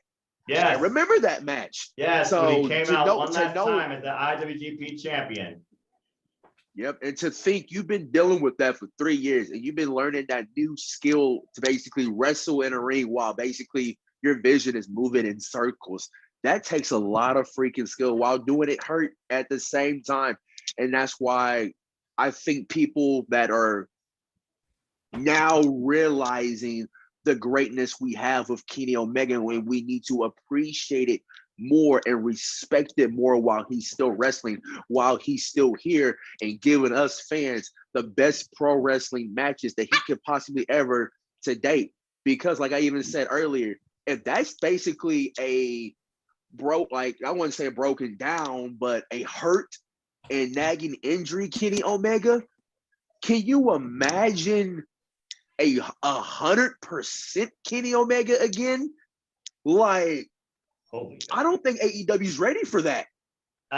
You remember what happened when Kenny Omega faced Okada? Just saying. Yeah, if you guys remember Okada and Omega's series, trilogy. Quadrilogy. Yes, trilogy. Quadrilogy for that matter. Sorry. Yeah, quadrilogy. If you fans remember that, you already know what to expect. But if you fans are just basically, like, I wouldn't say new, but have been knowing this Forbidden Door and AEW, watch AEW more often than you do watch anything non-WWE. Then other sports entertainment, then buckle up. Because the Kenny Omega, a fully healed Kenny Omega is basically you're going to be oohing and ahhing, and you're gonna be basically like, yeah, this guy ain't human. This guy's a Terminator. You want to know what I said? You want to know what I said they should do next year? What do you think they should do? I said this. PWI should go ahead and have a tie with Kenny Omega and Bryan Danielson, and then they say, okay, the only way to sell this is a shoot wrestle match. Yeah. Oh God, they'll never stop wrestling. God. They'll never stop wrestling. They won't stop wrestling. You told me about the longest match in New Japan for wrestling history. I guarantee you they were trying you told to us top that. it. Guys, I just thought of this. What if we get Johnny Gargano coming to AEW in Cleveland? I have an update on that. Please. Yeah, I'm gonna say, I think I know this update. Go ahead. I think I know this update too, but I think I'm thinking for something very special in Cleveland. But anyway, continue, Casey. Here's what I was about to say. Go ahead. Can you imagine Johnny Gargano versus 100% healthy Kenny Omega? Yes. In a one-on-one match. Yes. And an AEW at let's say AEW Double or Nothing down the road, and that match took place at Double or Nothing. Well, we know we got Revolution coming up, and nothing's known for that yet. Kenny Omega and Johnny Gargano, that will be right up there with one of the greatest matches of Kenny Omega's career. It could be the match of the year for 2022 if it happens. Yeah, if it happens. Because Kenny Omega at 100% is one scary dude as a professional wrestler. Just go watch Japan Pro Wrestling. Yep. When he's 100%, there's no stopping Kenny Omega. That guy is on the go. He's a ultimate born competitor. Tomohiro Ishii had to break his jaw and rip his lip bubbles off his mouth to beat Kenny Omega in the G1. Just saying. Yeah. Anyway, Eric, and shout out to Tomohiro Ishii, by the way, my boy, the best never overweight champion to have this year heading into Wrestle Kingdom, the Stone Pitbull, the guy that you have to kill to virtually beat in professional wrestling. G1 Climax beat MVP, and he and Moose, they went double the time at Resurgence, my favorite match from Resurgence, but I digress. Eric, you're the last one left for this topic. In your subjective opinion, who was your wrestler of the year? It's hard to really say. I'm actually torn between three people. Do so. Kenny Omega and Bryan Danielson are the obvious ones. Yeah. The third one is Hangman, considering what this year was. Yes. The story, the biggest story this year, the culmination. And we saw the ups and downs. I thought he was going to get the moment, hear it all out. No, that didn't happen. Oh, he had a child. He's going to be a father. And then he came back afterwards, big pop in Philly of all places. That is a heartland of professional wrestling. That's a wrestling especially city. Given what happened prior after he disappeared. Yeah. Everyone was saying, Hangman's done. He's not going to get pops ever again. He's not going to get it. Now it's like, nope, he's back. He's popular. He's still popular. Eat it. And then we're still behind him and Kenny Omega and Don Callis even trying to make sure that he was not ready for this match, signing his last will, it seemed, in blood. And then we saw Full Gear. It finally came to fruition and past sins forgiven. What a way to culminate. And then you got the whole, what would Coda think? Yeah, when that you could tell when Kenny Omega saw that sign, that was the retrospective you needed right there for this match to know, yeah, this is it. This is it. It's not going to go 46 minutes like Jay but this is it. Here's something I did want to say about Kenny Omega and Bryan Danielson's match. The one biggest highlight for me wasn't even in the match. It was Don Callis doing something. What? In that match. Besides having a spasm? Well, besides that, he turns around and sees a fan holding having an ECW shirt on, and he just seems like, I'm having a non-flashback now. The dark days. Because the last time he and Paul Heyman had history, Paul Heyman wrecked his head with a walkie-talkie. I remember that. Oh my God. There's been so many incredible things to appreciate in professional wrestling this year, and so many greats. But I think we hit the nail on the head with the top 3 great men, top tag teams. It's got to be FTR. It's got to be Young Bucks. And top women, again, Deonna Purrazzo, Britt Baker, and I'm going to say Utami because, again, she broke the Dave Meltzer scale. That's got to count for something. Also, I have something for shocking debuts of the year. So let's go ahead and move into our next time when we talk about the moments of professional wrestling this year. From the returns to the upsets to the past. 2 legends coming home. Yes. I don't think I need to even speak anything because I don't think we're all going to disagree or have a bigger moment than what Eric's going to say. So, Eric, speak now and let it be known. The first dance. CM Punk. CM Punk. CM Punk. Yes, fucking yes. The man, the best in the world, returned to professional wrestling in AEW. And all it took was just a simple name to sell out a venue of 20,000 plus. For 1 hour. For just 1 hour. Lights flicker. The chants begin. And you hear the static, and King hypes up the song every time he hypes up Dynamite on his Instagram. And there's the man himself, CM Punk. Eric, you need to put your retrospective on this moment. How big, how important it was. Okay, here's the best way. Yes, put the retrospective on this for us, dude. Okay, here's the best way to describe it. Okay, WWE does this. We're going to sell out SummerSlam, this large venue, with big-time matches. The return of John Cena. The return of so many great names. We're going to have Edge and Seth Rollins. We're going to sell out the arena, and just before it happens, yeah. AEW's response, we're going to make CM Punk references. We're sold. In the United Center, where, may I remind you, that is the arena, that the stadium that Mike Gordon built, and you had that sold within like that without even mentioning the man's name. Or even have a card. They were told 1 hour show. Okay. Exactly. Cool. 1 hour show. We did no matches, just nothing. References. Nothing. Just freaking nothing. Just references. The worst kept secret in professional wrestling history. and Punk admitted it, but he said that's what he wanted to go, and it all started when Darby Allin said, I'll be in Chicago to see who really is the best in the world. Yes. Yeah, and then you gotta remember, MGF says, Chris Jericho, while you're probably sitting there hopefully in more pain than you ever felt, referencing the pipe bomb. Then you got the Young Bucks doing CM Punk moves. And it's like, and then you have Kenny Omega wearing a Cookie Monster t-shirt cutting a promo. Yes. Yeah, that should have told you that AEW was special, because they managed to just sell out that gigantic stadium on references. And I think an NBA arena at that. Yeah, and here's the thing.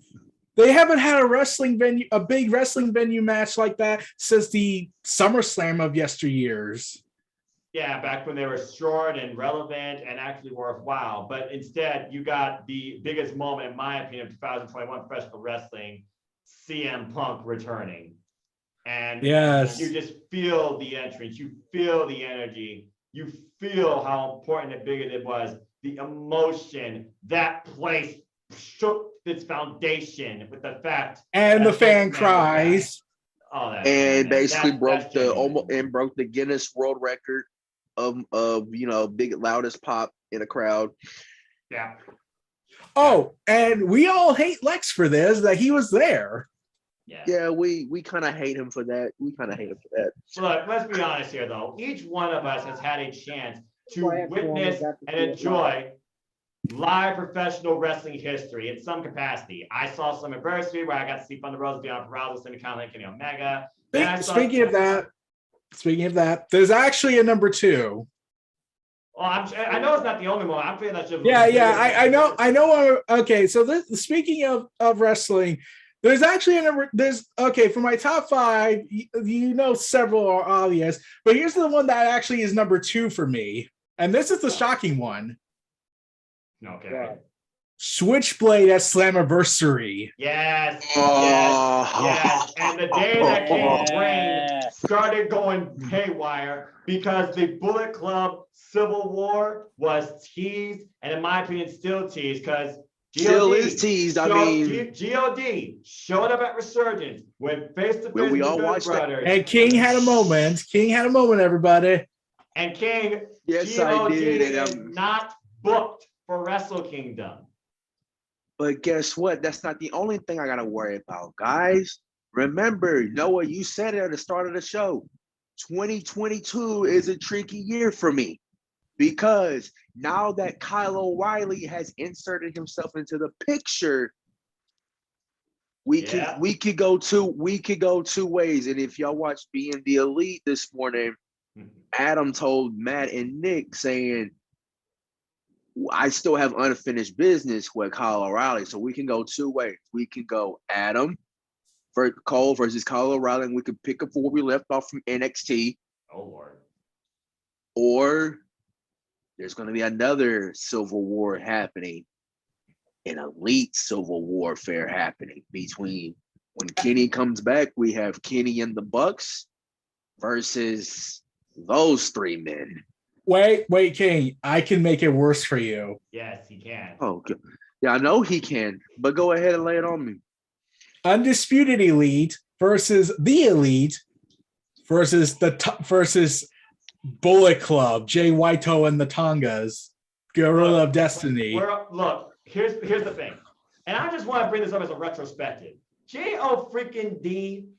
is Bullet Club truly for life. They are the deal makers. They are the OFNGs. They own this year in singles competition, giving their best in the G1. Where might I add, Tama Tonga beat Okada. And now we have GOD, who came this close again, winning the World Tag League, but came up short, and now are not even part of Wrestle Kingdom. I can't remember the last time that happened in any capacity. Now we know Jay White is also here in America. So you got Jay White and GOD. No idea what they're planning to do next. Jay White calling out Adam Cole, baby, literally recently on that assist. And GOD, that face-to-face has to freaking fall somewhere with the Good Brothers, who still, might I add, have the Impact Tag Team Championships, which means GOD has a reason and purpose to go after them. So here's the thing. Not only do you have the possibility of even a 3-way war between the 3 groups, yes, but you also got to remember, Tama Tonga has declared himself the gatekeeper of Bullet Club against Jay Whitehall. Yep. Yeah, that's right. That is absolutely we've all correct. Seen, whenever a leader has been thrown out or turned against in Bullet Club, it all reverts back to the deal maker initiating. Tonga. I'm going to make a bold prediction here right now for next year. Tama Tonga will become the new leader of Bullet Club. That's a safe bet. That's a safe bet. That really is a safe bet. You want crazy predictions? I'll give you crazy effing predictions. All right, talk to us. Let me talk to you. Okay, give it to us. Okay, think this. AEW is partnered with Warner Media essentially at this point. Yes. Correct. Next year, and this is going to be the shocking prediction I'm going to make, and I can't wait to see your reaction on film. Black Adam shows up on AEW. Boy, you fucking crazy. If you correctly predict in some weird capacity that Dwayne "The Rock" freaking Johnson shows up on All Elite Media, I am going to owe you something highly expensive for the rest of your life. Same. I will break. Noah, I will agree with you on that as well, because Rock is my childhood hero. He is my childhood idol. To see him in AEW will literally break me. And basically, whatever you want from Pro Wrestling Tees, I got you. You realize there are some super expensive items on there, right? But guys, you gotta remember this. You gotta remember this. I say one of these days it's gonna. Here's what I also say. I say Stone Cold. Yep. No. Listen, because he is friends in real life with Tony Khan. Anything can happen. How many times has AEW been in Texas and there hasn't been a single tease, chant, or notion that Stone Cold Steve Austin's going to show up? Yeah. Here. Can you imagine this? I say, that y'all say The Rock in AEW. Yes. I say Stone Cold Steve Austin. Yes. In AEW. Hell yeah. And can you imagine the reaction by WWE if The Rock and Stone Cold? Oh my God! Okay, that'd be crazy. Lord. Okay, that'd be worth looking at. That'd be worth looking at. I'm not gonna lie. They would literally have a heart attack at The Rock and Austin in AEW. Let's be real. Let's be real. What do you think the tribalists would do? Oh, they break the internet. They break the internet. Virtual pitchforks for days. Yeah, the Twitter would be broken. Hey, there's something I do want to point out.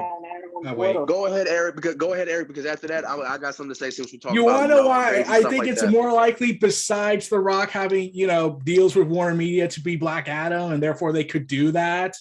You want to know the other reason why I think this could also happen? Why? Do tell. The Rock showed up via video for Impact last year. That's right, to induct Ken Shamrock into the Impact Hall of Fame.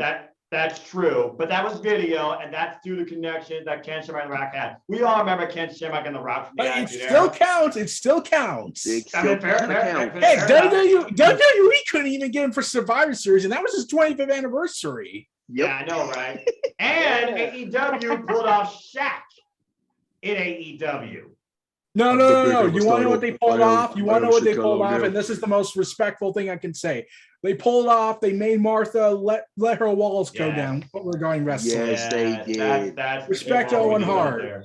Yes, the Owen. We will see the legacy of Owen Hart be honored in a tradition known as the Owen for both men and women, an award that will identify a wrestler that exhibits that level of excellence, technical ability, and overall confidence that Owen Hart represented every time he stepped into that freaking ring. I cannot wait to see this field. If there's any sort of like stipulations with these rules of this tournament, like is it going to be like technical bouts, like submission based? Is it going to be like certain tier based type stuff? And how far could this field span out beyond the AEW roster? Will the Forbidden Door be welcome? There's so much anticipation for this for me. And you got something else. His return to the video game world. Yes, because they came to an agreement that, yes, you can use Owen Hart as part of the AEW. You want to know what I said to myself one day, yesterday, that I said I would do? What? First AEW video game match I'm doing, Brody Lee versus Owen Hart. Yes. Indeed. Yeah. No, okay. All right. So I read on moments and crazy premonitions. Anyone else want to throw their hat towards anything? Okay, here's another one. Women's wrestling. Ronda Rousey shows up in AEW. I can see that because I wouldn't say a moment. I wouldn't say What'd you say, Casey? What'd you say? Since What'd you say, Casey? Marina Shavir debuted. She did. AEW. Good opening match That's right, against Chris Statlander on Dark. The Problem. Yeah. You imagine this? If Marina Shavir signed with AEW, then that's going to lead the way for the rest of three horsewomen of MMA. Maybe. And Ronda Rousey, Jasmine Duke, and Shayna Baszler. And that would break Megan. That would break Megan. Four of the MMA horsewomen in all elite professional wrestling. Man, they would strike gold if they signed. Honestly, I would love to see Chris Cyborg show up. We saw how your girl, King, Ty Conti, we know how much Chris Cyborg is one of her role models. I would love to see Chris Cyborg show up in AEW. I got it. I got an idea. What you got? 4 horsewomen of MMA taking on Britt Baker, Thunder Rosa, Ty Conti, and Hikaru Shida. There you go. Bloody guts. There you go. Yep. Yes, Blood and Guts. That did happen this year too. What an interesting. And it was botched by the ending because cameras unfortunately. Again, it's one of those things where you have a great gimmick match. It's the ending that's going to remember more. Go ahead, Casey. Here's another one that I'd like to see definitely happen. Stadium Stampede match in Las Vegas, Nevada, between the Undisputed Era versus the Elite in a Stadium Stampede match. And Double or Nothing's going to be in Las Vegas, Nevada. It's going to be in Las Vegas. I say borrow the Las Vegas Raiders football stadium for the Stadium Stampede match. What? And therefore, if Roderick Strong ever comes to AEW and he's a member of the Undisputed Era, alongside Adam Cole, Kyle O'Reilly, Bobby Fish versus Kenny Omega, the Young Bucks, and number 4 of the Elite, I say that match is going to tear the house down at Double or Nothing. That Stadium Stampede match will be awesome to watch between the two colliding. It'd be interesting to see how much the cost would be to rent that. Go ahead, King. Or they could do a tag team Stadium Stampede. I don't know. That's just out of the blue because the reason why I say that is because, well, John Alba came out of the came into Twitterverse today and said, "I got some. Y'all ready for me to break some news tomorrow that'll break the internet?" Oh Lord! And everybody has been piecing that puzzle together.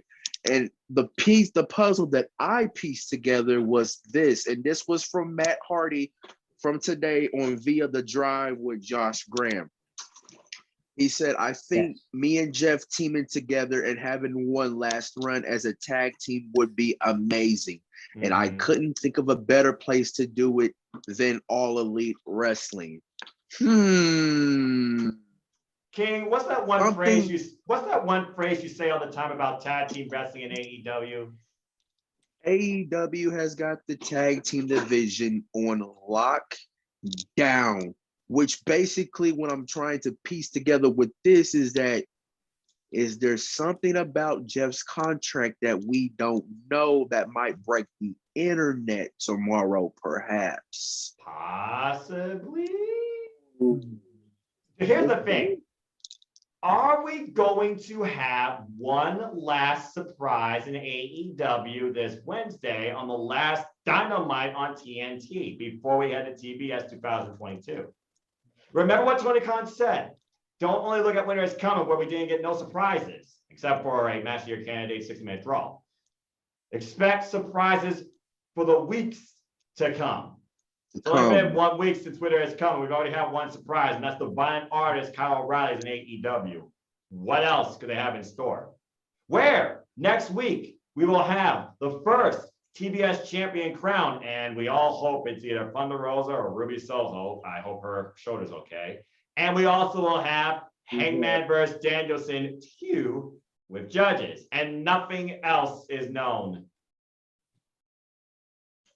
And it's the go home to Battle of the Belts. Yes. Which I think my prediction for that surprise in 2 weeks, or actually next week, sorry, the Briscoes show up next week.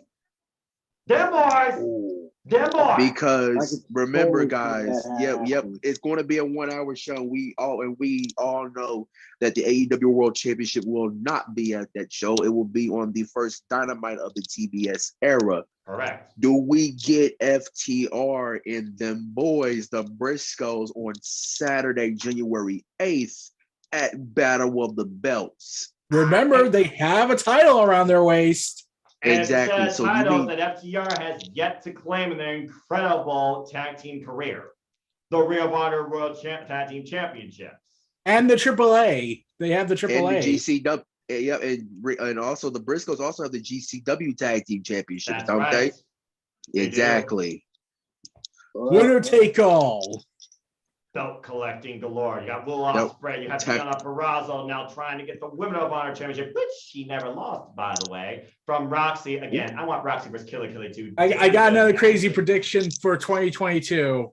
Okay, before you say that, let me just go ahead and say this real quick. To those that are affected with anything that ails you health-wise, mentally, physically, spiritually, and you're in the professional wrestling industry too, my deepest condolences, prayers, and good luck to you. Please get well and take care of yourself soon. This includes, but not limited to, two of my personal favorites, Killer Kelly, and of course, Jon Moxley. Now, if anyone else has anything to add to that, please speak now. All right. And Roy Lee forever, yes, because he was. Get well, yes. Get well soon, Mox.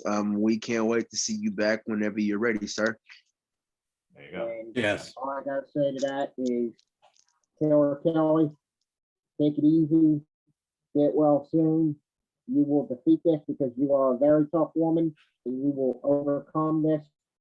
Jon Moxley, take it easy, sir. You get well soon. New father, by the way. Son of a bitch, like you are. He is a crazy son of a bitch. The freaking guy. In AEW. And number 3, God rest his soul, Mr. John Huber, also known as Brody Lee. Forever remember. Which yesterday was the 1 year. Yes. We lost him. Yes. God rest Brody Lee's soul. I wish Brody Lee was here with us today in the wrestling world. The matches. And just imagine the matches that Brody Lee could have possibly had. Brody Lee versus Ishii. If he was still here with us. Brody Lee versus Ishii, a match I will never see. Brody Lee versus Minoru Suzuki. Oh, God! Oh, man. Oh, my Lord. Man. Oh, how could I forget about this moment? Yeah, while I'm changing channels, I'll give it to Eric. Katsuyori Shibata, the wrestler, will have a match at Wrestle Kingdom next freaking week. Oh, there's been an update on his match. Well, Jonathan Gresham caught him out. Need some water, please. Well, there's an update on his match on that match. I'll do tell. Oh, do tell. It's a catch wrestling match. No strikes allowed. Catch wrestling. You know what? Gotta be Gresham. Gresham. So it is going to be that means the Ring of Honor World Title be defended at Wrestle Kingdom. He did say he wants to defend that in every match, basically going forward. He goes. He's facing Chris Sabin at freaking Hard to Kill, and that's next week Saturday.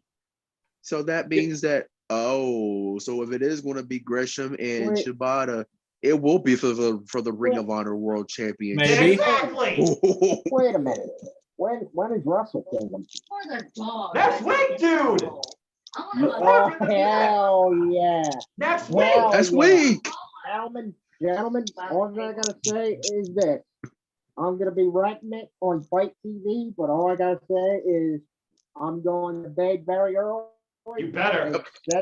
You better have your alarm set. Setting my alarm and then watching this shit. because Get I ready wanna for a see Zoom my that's first going to be Wrestle Kingdom crazier and pay-per-view. longer and an earlier start time than when we watch 2 a.m. Resurgent and 2 a.m. And Triple A Central all over back to here, back. 3 Eastern over there for y'all. I cannot make that Zoom call. I'm dead sorry because I'm going to be watching it on my iPad. That's fair. My TV on my Xbox. Who knows? We might get a post show if we have our voices still awake. We're definitely going to do some sort of Zoom thing from New Japan. I guarantee you that for Wrestle Kingdom. Eric, anyway, changing tangents back. Eric, go back to what you were trying to say. I have another wild prediction for next year. Besides The Rock, besides Dwayne Johnson potentially showing up as Black Adam in AEW. All right, go for it. 2022 may be the last year we see Roman Reigns in the WWE ring. That is right, because he has teased Hollywood. And then WWE has broken their promise of the COVID testings. Yep. Yeah, there's going to be a whole So you mean new landscape. Wait. Since you mentioned that, does this mean that we might get Kevin Steen?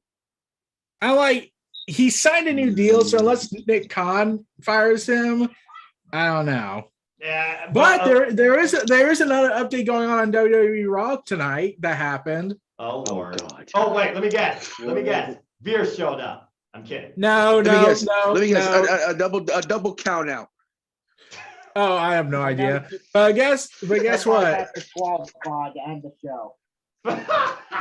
They did what? Somebody got disqualified to end the show. Oh no! They did a wedding they did a renew your vows with Maurice and Miz, and then in a bloodbath by Edge. So naturally, that's beside the point. All right. I'm not surprised. Guess who showed up? Guess who showed up on Raw? Who? I'm back, and I'm better than ever. Eric Bischoff. Yeah, he just showed up on Raw tonight. The hell? For what? Are they bringing him back as a general manager? No, Adam Pearce is still in that role. Oh well. Oh well, lovely. I'll have to check it out on YouTube. Yeah, Eric Bischoff showed up on Raw. Maybe I'll hear an authentic pop for the most controversial wrestling figure in freaking general manager history in the WWE. Oh yeah, one of the man who. I know what Bischoff did on Raw. Wait. Let me guess. Was he the ordained minister for the wedding vows? Yes. Remember when he was ordained minister for? Remember when he cut that promo, guys, on SmackDown saying? Oh, and he got bloodbath. You say 3 minutes? Yeah, I remember that. And he took the mask off. And it was the gay wedding too. I was like, oh Lord. Speaking Eric Bischoff. Speaking of Eric Bischoff, y'all remember this from Monday Night Raw 2004? The brawl between Triple H and Shawn Michaels. They couldn't control those two. They brawled all over the building. Before bad blood at match. And yes. Eric Bischoff cannot control Shawn Michaels and Triple H. Those two brawled all over the damn building. Then back to the ring, and the locker room couldn't break them up. That was one of my favorite feuds back in the old days. Oh my gosh, that was good stuff. All right. All right. But yeah, Eric Bischoff was the minister of the wedding and got covered in the bloodbath with Maurice and Miz. All right. Well, getting back to I would have been ranting on that right about now. I got better things to use my brain for than rant on that bullshit. All right, so we talked about wrestlers of the year, premonitions of the year, but let's talk about rising stars. We've seen some incredible talent flourish, debut, and rise and get signed. The likes include but not limited to Jerry Garcia, Lee Moriarty, Kylan King, who's owning the independent scene, by the way. Kudos to her. Sky Blue, and so many more too. And I'll give credit, including our fellow ATW crew member, Kid Bandit. Yes, and we also got, of course, our queen, Megan Chiba, becoming a future NXT UK star in the making. But I want to challenge you all with this. Male and or female, if you want to try both, who do you believe will be the wrestler to watch in 2022? Got it. I already got mine. I got it already too. Yep, I already got it. One. All right. All right. Well, Eric was the first one. Eric was the first one. I was like, he's got it. So Eric, you can go first. Then Casey. Jeff Caldwell Bloom along with Ty Conti. All right. Very nice. I like that. Short, sweet, simple, to the point. All right. Just give me names, guys. Casey, you're next. All right. Hook.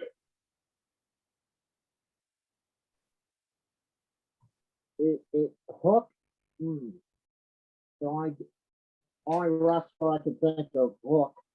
Oh, all right. I think that's a good one. Again, Got how long have they been teasing that guy? And listen to the ovations he gets. By the way, not filtered. Hook's going to be a TNT champ before when you think about it. They're already teasing him versus the current champ. I'm just saying.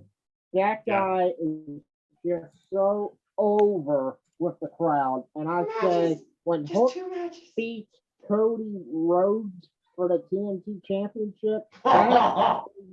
Yeah, I did hear about that because during the post show after Greensboro, Hook. I think Hook or Cody, whoever said it, said next time we go to Greensboro, how about we do Hook versus Cody? It was Cody. And think about this: when Hook first appeared on our screens in AEW, it's 10:30. It was because of Cody and Taz jaw-jacking each other about, okay, he's your son, so FTW is so important. Why is he training with me? Call back, long-term storytelling. But I digress. Okay, King, name your rising stars for 2022 to watch. Easy. Daniel Garcia and Lee Moriarty. All right. Let's see, rising star. Oh boy. I mean, Takani's not a rising star. She already is a star, so that's why I can't say that. I'm going with Casey. Go ahead, Casey. What? A name just came to my mind since I just said Hook is definitely going to be a rising star. Yes. I say Dante Martin. Oh, Dante Martin. Dante Martin. Yeah. Dante Martin is on my list to be a Well, rising star. it's funny you mentioned that name because the two names that I was thinking of personally was Dante Martin and Daniel Garcia. So we'll see what happens. And again, I hope that they bring more women's talent flourishing and moving forward. Again, Sky Blue, I think, definitely has the potential. But we'll have to wait and see. And will Ember Moon show up in AEW? Because Thunder wants to face her. That's another thing. Will Athena show up in AEW? We gotta wait to see. Well, the former Tegan Knox show up in AEW. Who could show up in AEW if the world, God help us. Could Nia Yim show up in? But I mean, Rosemary said, "Come back, Blue," because again, that Knockouts roster is flourishing. All right, and I'm still waiting for Killer Kelly versus Deonna Purrazzo. I'm just gonna put that out there right now. But also, I was just thinking about this: if the world, God help us, is actually manageable next year, will AEW finally go across the waters to the UK? And who could show up then too?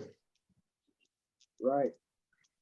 Bottom line is this: there's a whole lot to figure about when it comes to all things professional wrestling in 2022, but my eyes are definitely set at the highest on AEW, NJPW, and NWA2. Particularly, give me more Empower. And I'm curious to see what awaits GCW at the Hammerstein Ballroom and what else the professional wrestling industry brings forward too.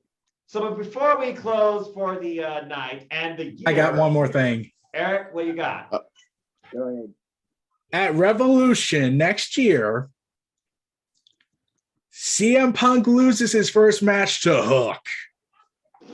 What? Oh, I'm calling it. I was thinking MJF I be was the first one thinking to do it. By the way, MJF promo is of the like year, the perfect MJF and guy to CM Punk. be Yeah, Promo of the it's year, hard. most I definitely. was Promo of the thinking year, most MJF. definitely. Punk I and was thinking MJF. MJF, but I was thinking, man, I know MJF is already guaranteed the AEW World Championship next year, most likely. Yeah, most likely. Yes. Yeah. But I kind of want to see Hook beat Punk. Can you imagine? He already outsold him on the shirt. Jesus. Yeah, again, Hook the possibilities, would the literally be a made potential, man if he beat Punk. the possibilities, the potential, guys, endless in professional wrestling next year in 2022, especially with how AEW constantly teases us and long-term stories tell us too. If they took this long to give Heyman and Adam Page the title, it wouldn't surprise me if MJF doesn't get the title until 2023. Double or nothing. There, I said it. But Yeah, and in my opinion, okay. Man, I was gonna say something now. I lost it, sadly. Oh, damn it. Short-term memory loss. There it goes. All right. Well, I tried to get it back. Casey, any closing remarks as we conclude the ATW View and head into 2022 regarding all things wrestling?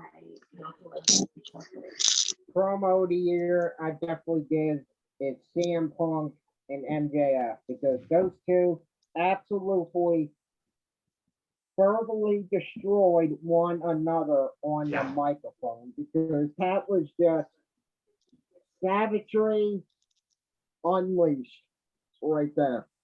I thought you need a damn fire truck to put out those mics because those mics are on fire between MJF and CM Punk. And my second promo of the year, that's right up there, is Dr. Britt Baker, DMD, and Ruby Soho on that episode. Rampage, yes. ATW Rampage. And those two women right there verbally destroyed each other on the mic. It was just very brilliantly and intelligent. And those were they're literally speaking from the minds and saying whatever they thought.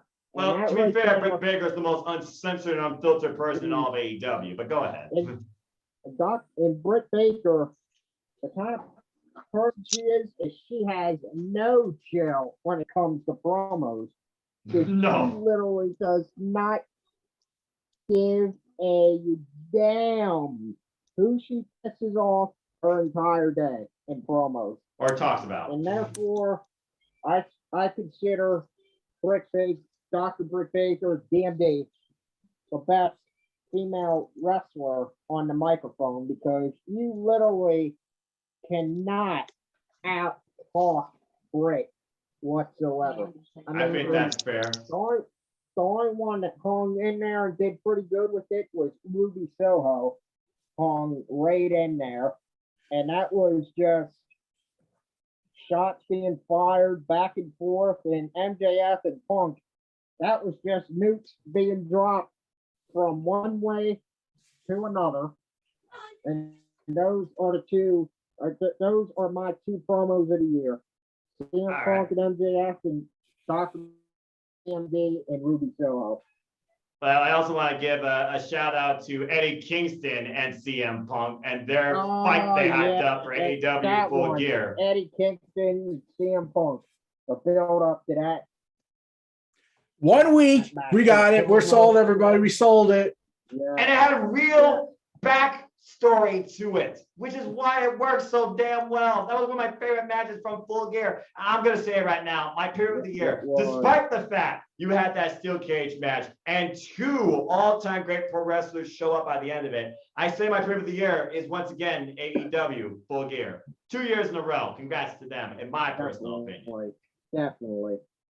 All right. Oh, by the way, shout out to the Best Friends, who I think have been one of my favorite factions to watch this year when it comes to the growth. They're not the Best Friends anymore. And yeah, you're right. They're chaos. They're now chaos.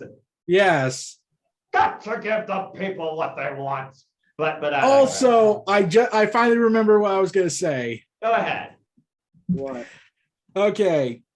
You want to know why I think Hook is going to probably be the TNT champion after Cody and defeat CM Punk first? Why? Well, one, remember, okay, you were all talking about how Cody was bragging about, why is your son training with me and not you thing? Yeah. And Hook can just use the storyline of, oh, because so I can find the way to break you the most. There you go. Psychological and warfare. Two, the reason why I think Punk would take the first loss will be to Hook is because Punk kind of put Hook over the first time. Send Hook.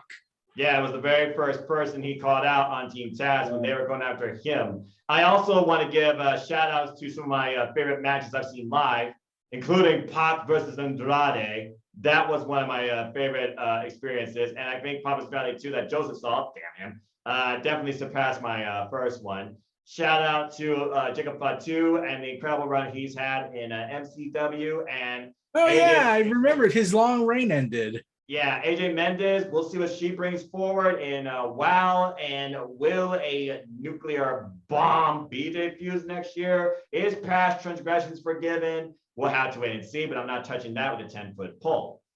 They made a shirt out of it. I don't think anyone's forgiven it. Well, I mean, yeah, but to be fair, if you can make a shirt out of something and make money off it, why don't you, right? I mean, that's the way the industry works. All right, King, your last, man. Your final thoughts and retrospective on the ATW View as we head into 2022 and all things wrestling. I'm just going to keep it short and simple, straight to the point. We're going to be buckled in for a crazy, wild ride until the new year, and I can't wait to see what's in store. I can't wait to see what's in store for NU, GCW, AEW, I mean, just everything professional wrestling. Like, I'm ready to see what every single promotion has to offer and who's going to be signing to these companies out of the free agent pool. Can't wait. There you go. Again, it's so deep, it's so diverse. Who will show up? Who will turn? What shocking surprises await us? What instant classics await us? Next rising stars. Wait, you forgot one more. What? What will break the internet wrestling community? Yes. Either in the most positive way or the worst way. And can it start as soon as this Saturday with, God help us, Day 1. And following that, we have Wrestle Kingdom, the first. Noah, you forgot Noah. No, you forgot Noah. Yes, Noah is after. Especially since we don't know, Kenta is switching sides left and right. But Kenta's going to be Kenta. He's doing his own thing. He don't give a shit. That's what Kenta. I think he's going to be out of Bullet Club next year because his loyalty's shifting constantly.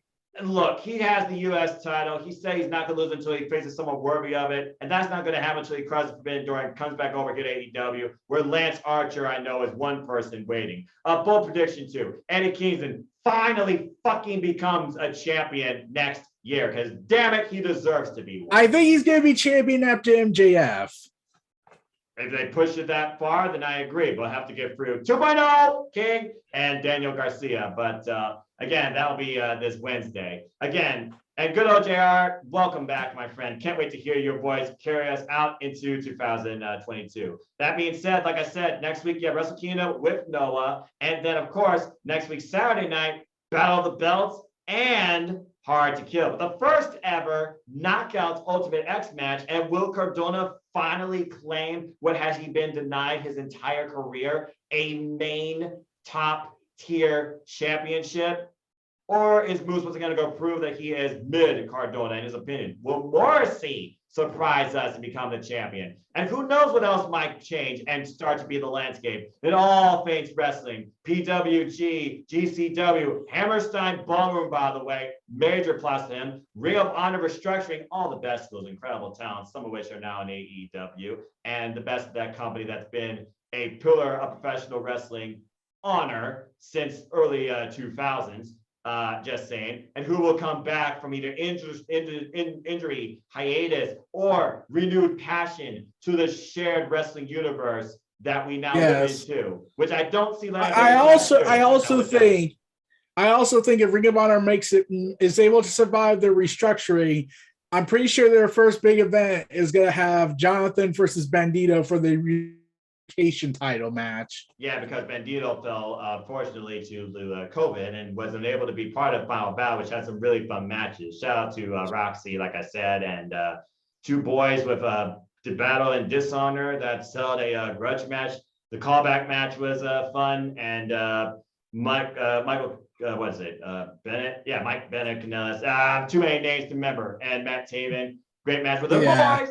Got them tag team titles. Well, the Crockett NEC3. Yeah. NEC3 and Titan. Control your narrative. Where will this awakening show up next? Not in vain. Well, I do have some updates for PWG's Battle of Los Angeles. Yes, which also they finally revealed the final three. And who would they be? Ring of Honor star Ray Horace. Nice. The next one will be Phil Five Skulls, a mystery opponent. And guess who's gonna also guess who was the final one? What? The Secret No More. Buddy Matthews. Nice. Yes. Oh, and shout out to a brand that I hold near and dear to my heart, RIP as well. Goodbye, 205 Live. So they really need to change the name. It pisses me off when I see 205 Live still being an actual show, but I digress. Well, gentlemen, I think that about concludes what we need to say or think about all things wrestling on this episode of ATW View. It's been a hell of a first year for this platform. I can't wait to see what we do a bit going forward as we head into 2022. So we will resume our private Zooms for ATW this Wednesday for the final TNT episode of AEW Dynamite. That being said, thank you, ladies and gentlemen, for those that tune in, listen to us rant, ramble, talk, and just reminisce and pontificate and maybe have a prophecy or hypothesize what could come in all things wrestling. The links for our Twitter will be down in the description below. For the ATW family as a whole, not just these fine pillars with me too. I am the Superman Noah Foster, signing off with the Inquirer, a bearer of news, Eric Brown, the king himself, who's finally getting ready to go to sleep himself, not GTS. Can never CM Punk please happen next year, but I digress. King Anthony. Hey, it needs to happen. Only one man can own that move. It needs to happen, but I digress. And of course, anyway, I got one more thing to say. Go ahead, Casey, the preacher man. You stop that! Also, yeah. Ali versus Kylie King. I'm ready for that match. Let's fucking go. Anyway, but I digress. All right, folks, we're out. Thank you again for tuning in the first time or this whole year for the ATW View. And on behalf of my family, I bid you all now truly a fine adieu. And Happy New Year to you all too. Please stay safe. God bless you all and your families too. Goodbye. Mwah. Indulge in the bubbly and be safe and treasure your families too. And good night.